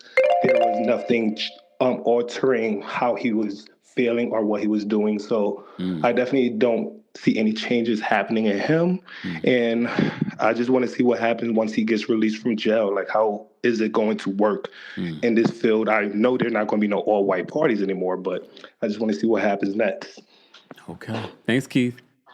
All right. Let's bring up our next guest. But before we do that, guys, we're almost at 900 likes. Dr. Miss Honey, what's going on? Dr. Miss Honey, thank you so much for being a member for the Super Chat. She says, I keep an actual hammer by my door for unexpected visitors. I'm naive to the hood lingo, but still gangsta. Okay. Hold on. Oh, do I need to keep a hammer by the door? Lord. All right, Dr. Miss Honey. I got a big nutcracker by the door. And I mean like an actual one for Christmas. Whoosh. Ali, thank you so much Ali, thank you so much for the Super Chat and for being a member. I interned at a label in the 2000s and left because it's not a safe space for women. When Me Too hit, I said to myself, it will be a bomb when it hits the hip hop industry and people like Diddy will have their day. Yeah. All right. Simply V, what's going on? Thank you so much for the Super Chat and for being a member. She says, I'm happy the doc was done. How and ever, it's sad no one believed the victims, and it took a famous man to say it before everyone to believe it. Okay. Thank you so much, Queenie, for the Super Chat and for being a member. Queenie says, I remember watching Danny Kane on TV, and Diddy actively pit Dawn and Aubrey against each other repeatedly. I'm not surprised Dawn isn't with the group. But remember, they did reunite. There was the last reunion of Danny Kane was with Dawn. But remember, they got into a fight in the studio, and apparently Dawn hit Aubrey over the head, allegedly. And then, even after that reunion did not work out, Dawn and Aubrey did like this sort of like little tour together. So, I don't know. All right, let me get to the rest of the callers. Vanessa is backstage. Vanessa Butterfly, hold on. Vanessa, what's going on? Vanessa, you're muted. Vanessa, there we go. Vanessa, Hi, KEMPIRE. Hey, what's going on? Hey, I'm great. Just opened a restaurant, all of the things. We'll talk about it another time. But real quick, the part where Tupac in a song said, "I effed your girl." I was watching the YouTube. It wasn't Gia Deal, it was somebody else said that Tupac wasn't talking about Faith. He was talking about what's her name? Kim. And that is why him and Diddy, he doesn't like Diddy because Diddy brought him to get intimate with Kim and Kim was enjoying it too much. And Diddy went off and Kim, I can't remember who said it. Like you in your entire review, I'm trying to remember who said it. But yeah, he was not allegedly, He wasn't talking about Faye. He was talking about Kim. Okay. Thanks, Vanessa. Yeah. Oh, here's the reason why people thought he was talking about Faith. In the music video, it's Biggie and Faith when he says those lines. So that's why people assumed. Oh no, it wasn't. It was Biggie and Kim. So I think that's why people naturally assumed that it was that. So well, who knows? Who knows who he could have been talking about? All right, Tish is backstage. We're gonna bring Tish up next. Tish, what did you want to share about the Diddy doc? Hey, KEMPIRE. Hey. I wanted to address the Cassie, but you guys touched that, and the Gene deal. I would have liked to see Roger Bonds as well in that documentary. But also, Gene deal said that, they didn't want to pay, but Netflix came out with an official statement saying that no one got paid for the documentary at all. So they did release that statement because Diddy, I guess, is trying to sue them. And then also I had two different thoughts. What are your thoughts on those TMZ released photos of Diddy currently in jail with the bottles of baby oil? I'm wondering if his behavior is still continuing even now while he's in prison, which means he has not changed. And then the other thing is he always has a pastor around, Hezekiah Walker and then TD Jakes. So I'm wondering if he's always trying to cleanse his soul. But yeah, those are my thoughts. Thanks, Tish, for calling in. I haven't seen the TMZ photos with the baby oil, but remember, Sir was about to get arrested. He was already facing charges. When he got arrested in the hotel, the freak off paraphernalia was there.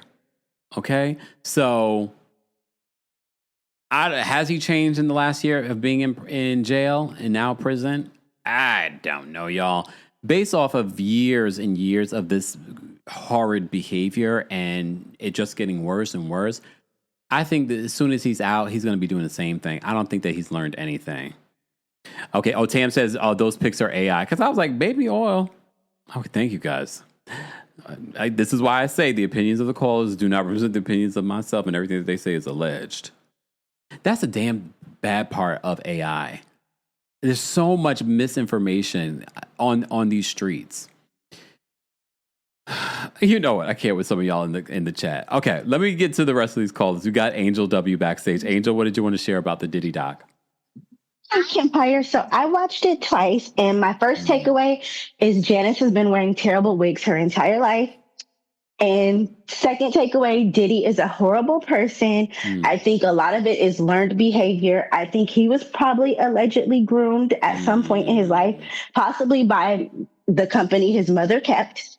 And it's kind of disturbing because, we know Suge Knight's a dirtbag. We know that 50 Cent's a dirtbag, but Diddy tries to play in all of our faces and hide it, and he's the biggest dirtbag of them all. And then I am a kid who was born on the West Coast, so I remember the whole Tupac thing.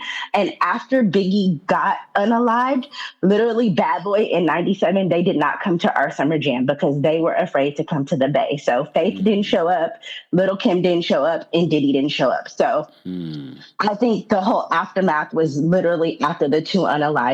But we all ran with the narrative that Suge shot him. So this opened a lot of perspective. But the biggest takeaway is Sean Combs is a dirtbag. He will not change any behavior. He'll do whatever he has to do for a time cut. He'll get out early like Jen Shaw, and he'll go about his business, but a little bit more discreetly. So that's what I think. Okay. Thanks, Angel, for calling in. All right, let's bring up Ashley next. Ashley, what did you want to share? Hi, KEMPIRE. How are you? I'm well. How are you? Doing good. I just wanted to say I thoroughly enjoyed the documentary. I give it a 10 out of 10. I thought it was great storytelling.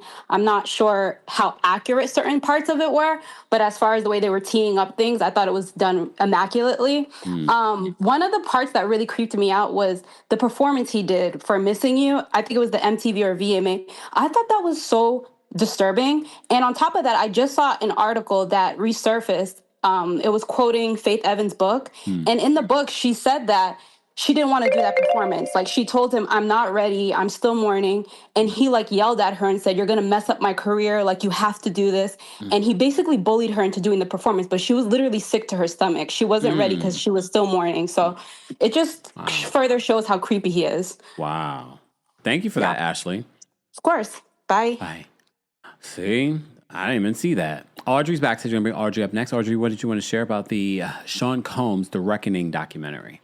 Hey, KEMPIRE. Hey. So I just finished watching it actually today, and as I was on the couch, I'm like, why am I feeling anxious? Why am I feeling anxiety? And it reminds me really quickly when I was in college, I interned at MTV, and I remember one time I met a lot of people, and I remember I had to drop off something at Bad Boy, and I just remember him down the hallway screaming.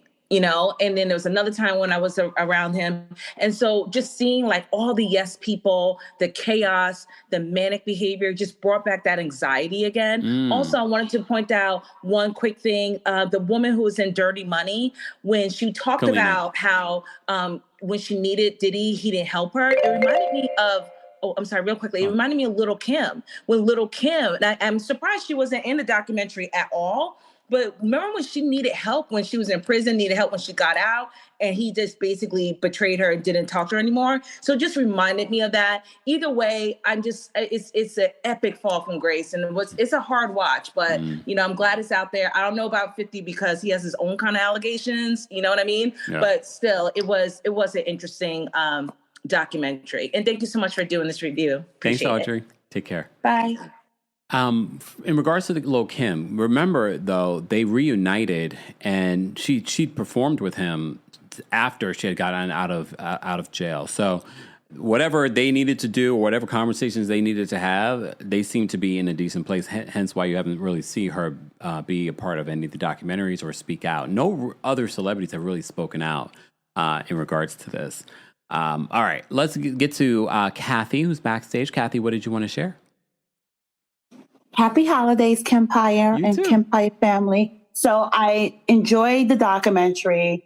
What stood out to me was him just mingling with the people, that scene that he needs to go wash his body in hot water. So it's like, so he just uses people for whatever he needs them for, but then discard them really bad. I also feel guilty for dancing and even going to the Bad Boy World Tour back then, knowing now that he stole Biggie's, the cover for the Rolling Stone, and how Faith Evans didn't want to perform. It's like all of these things. It's like, wow, did he just stole everything from everyone? He's just a really bad human being. Like the identities, the women, the money, the lives, it's just so much. Yeah. And it really teaches people to be careful of who you keep around you. Not every smile really wants the best for you. No. And Puffy is that. And I'm sad I invested so much money in him back in the days because the music sound good. He stole beats, but he made a good mix of those, music. But he was stealing so much more that we didn't see. So now, with mature eyes, I'm like, wow. Yeah. But anyway, thank you. Sorry for going over the time. That's okay. Have a good one. Thanks, Kathy. Bye. Take care. Bye. Everybody went over the time today. Queenie, thank you so much for the super chat and for being a member. Queenie says, KEMPIRE got me thinking, doesn't Diddy's tattoo give the woman in me the way he treats women and how he would instruct and watch Cassie? Just saying. Oh. Now you got me thinking. Guys, we're almost at 1,000 likes. If you haven't already, be sure to like the video. It's easy, free way of supporting not just my channel, but other channels as well. If you're watching the replay of this, be sure to let us know how you would rate the documentary, what you thought of the documentary. Let me see what you guys are rating this documentary as well on YouTube. Let me see. Okay, with over 1,600 votes, you guys are rating it between 7 and 10 with 86% of the vote. That's pretty damn good. All right, let's get to our last couple of callers. Cynthia's backstage. Cynthia, what did you want to share? Cynthia, you're muted. Hi, KEMPIRE. How are you? I'm well. How are you?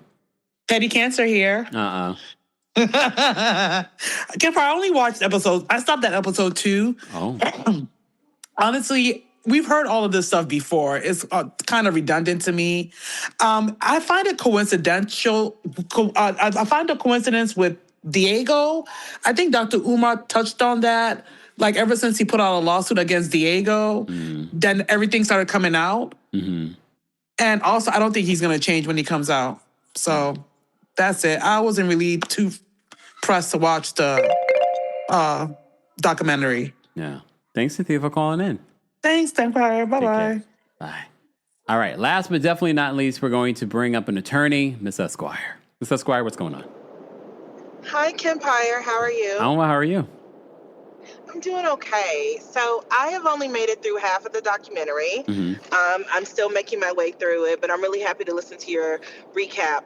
I have been really fascinated by the idea of nature versus nurture with him and trying to figure out what part of this is a personality disorder of some sort and what a part of this is like a part of his upbringing, his nurturing, what he was exposed to.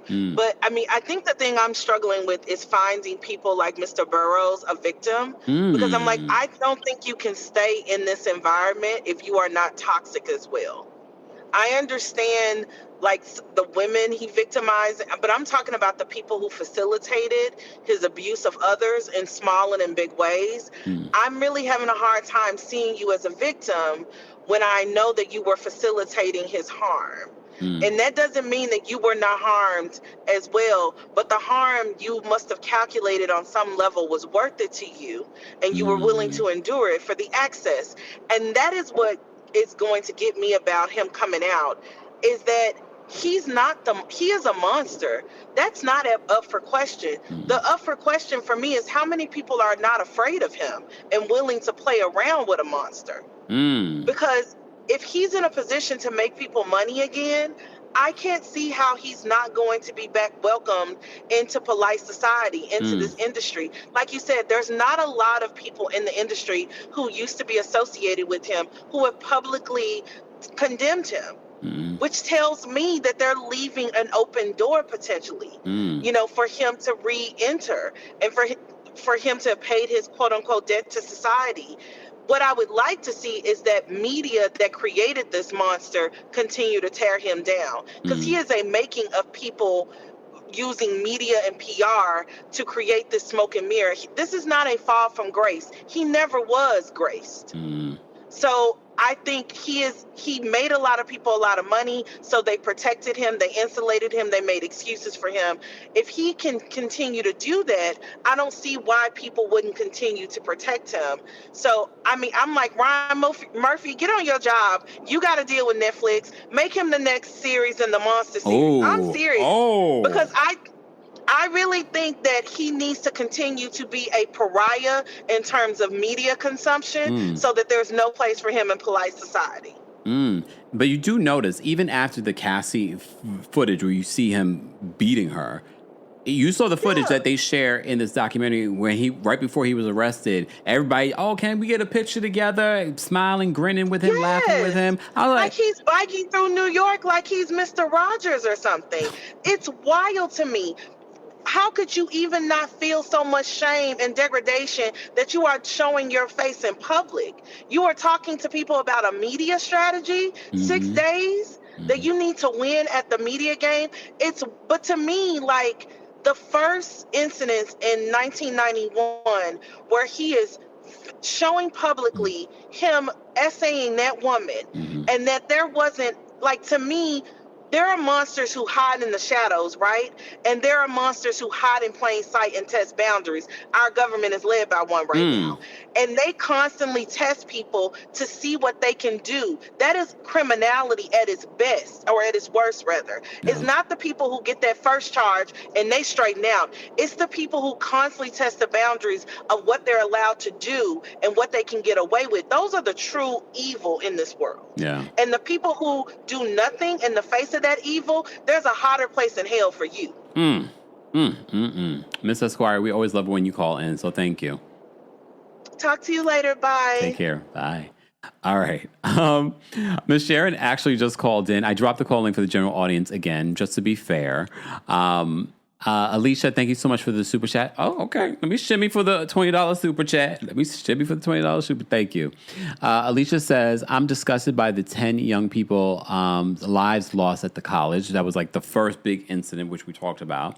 After he got bigger, he probably thought that he was a god and untouchable since he faced nothing for those souls. Yeah. All right. Let me get to these other callers. Oh, wait, Ms. Sharon dropped out. Uh-oh. All right. Daryl's backstage. I'm going to bring Daryl up next. Daryl, what did you want to share about the Diddy documentary? Hey, good afternoon, Kempire. Hope you're doing well. Thanks for letting me in. Of course. I'm gonna keep it brief because I know you're about to shut down real quick. But I finished the entire doc.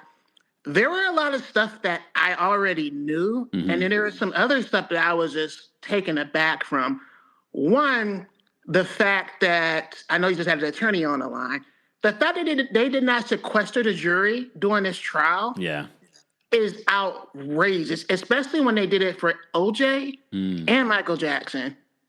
And you don't do that. So they were literally going to the court, going back home, and watching everything on TV and listening to the bloggers. Yeah. Like, I'm gonna be respectful. There were a couple of vloggers that I lost all respect for after the whole Diddy trial.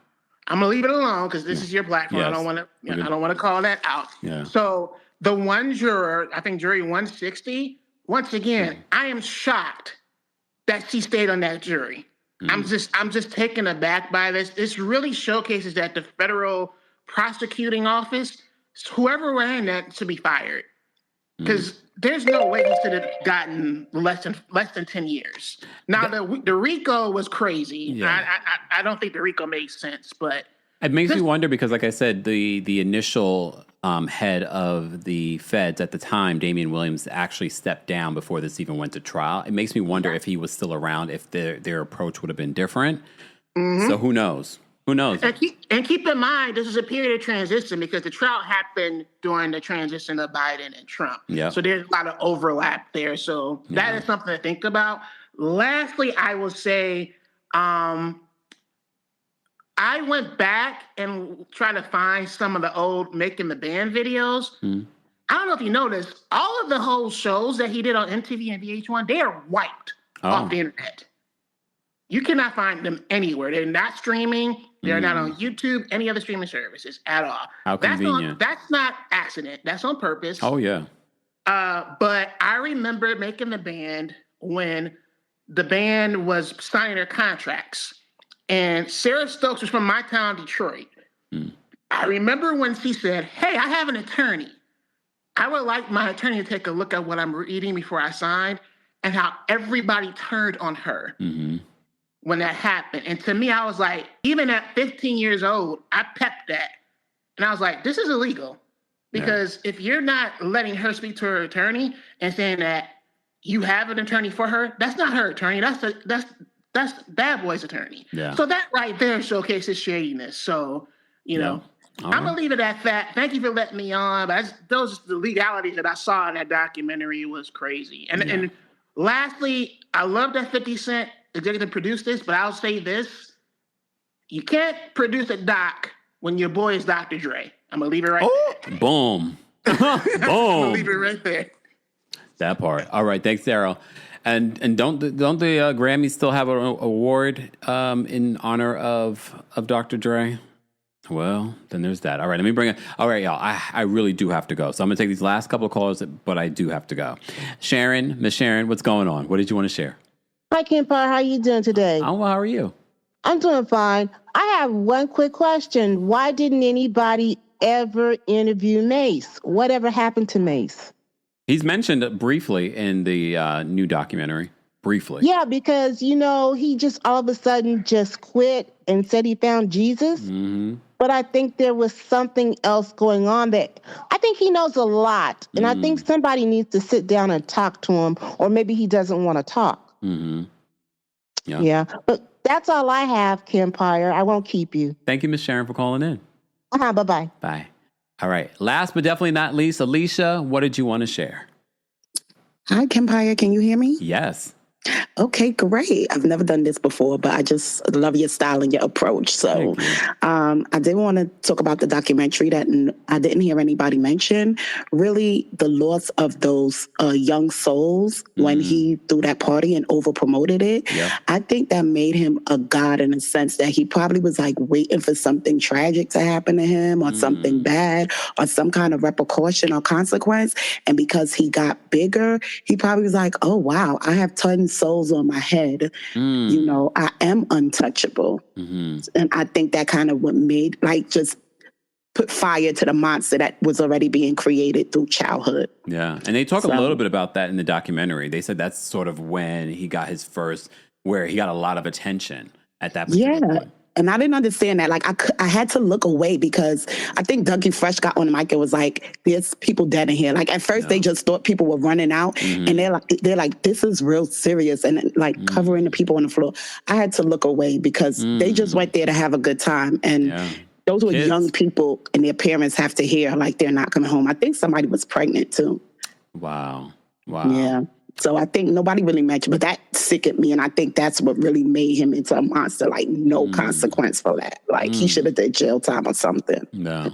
I mean, look, one of the other elements that we didn't talk about that came out in the documentary with the whole Steve Stout situation. Apparently, he assaulted Steve Stout, and then they ended up dropping the charges because Steve Stout refused to cooperate, and they settled out of court. And this all was happening, the felony was happening when that whole pow, pow, pow in the studio situation happened. So it was... very like... It's a lot that he got away with, absolutely. And even I think he went and beat down the girl. Was it for the Rolling Stone? I think someone came out and said that was another documentary. Was it for the Rolling Stone? No, that was another documentary where, was it for The Vibe or something like that? But that was another one of the magazines, He went and beat her down so he could get the cover as well. So it's like all of this going on and everybody kept their mouth shut. I always had a side eye on him, but I did enjoy his music, but I always kind of had a side. I'm from Brooklyn, so I'm like, always had a side eye. I don't think anyone, it'd be ignorant of us to be like, oh, we didn't, I didn't like that music anyway. No, we all enjoyed that era of music. And it's really from the talent of the people, not him. The other people, not him. Absolutely. So absolutely, yeah. Thank you for listening to me. Of course. Enjoy the rest of your day. Thanks for calling in. Take care. Of course. Bye. All right. Thank you so much, guys. We just hit 1,000 likes. If you're watching the replay of this or if you're watching this right now, be sure to like the video. This is my review of the Sean Combs The Reckoning Netflix documentary.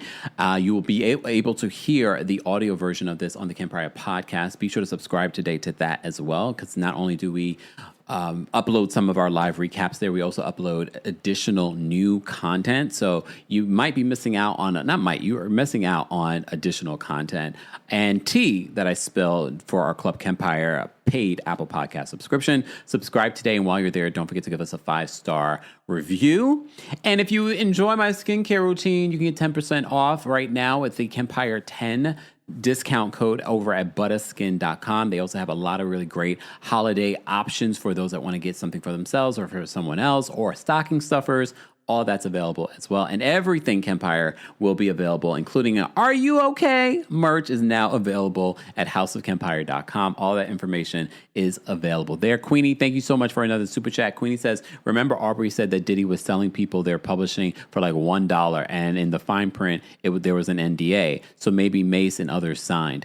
Well, Mace and Diddy have gone back and forth in the public arena before. Mace accused him years ago of owing money and things like that. So they've had their public things that Mace has talked about before. Mace has never really revealed, even before that came out, because it's like he knew that something was going to go down, maybe because of the Cassie lawsuit, that's why he was giving back their artists their publishing. And I do remember, because I've talked about it here on the channel before, Aubrey, and I played a clip of that interview where she does talk about how she didn't sign it because, first of all, our music is not profitable right now. Secondly, you also want us to sign off an NDA where we're not allowed to talk about you, your son, your mama, and all that stuff. So, yeah. He's done dirty business based off this documentary for years, but that has been the running, quote, joke about Diddy for a long time, even before we knew what we knew. Okay? So I definitely don't think this is over. As you guys have mentioned before, 50 Cent has said possibly there might be a part 2, and this documentary has been hugely successful for Netflix. We did have a few updates during our recap, so be sure to check that out if you're just joining us now. We had some information about why did this footage from days leading up to Diddy's arrest be available in the documentary. The filmmaker behind that footage is speaking out, so be sure to check. Oh, you guys can't hear me? I can. There's volume here, though. I don't know. But all right. Okay, Jermaine says my sound is working. You guys might have to swipe out of the app. Swipe out of the app. swipe out of the app and come back in. But I'm leaving anyway, so look, I'm leaving anyway. Miss Melvin said I can hear. It might be just YouTube, the YouTube app. I had to look down. I was like, wait, no, my volume's here. All right, it could be YouTube, y'all. It's okay. I will see you all in the next one. Okay, bye, y'all. All right. Thanks for tuning in to KEMPIRE here on the KEMPIRE Radio Network. Don't forget to give us 5 stars on Apple Podcasts and on Spotify. And for more information on the podcast, head on over to KEMPIREradio.com.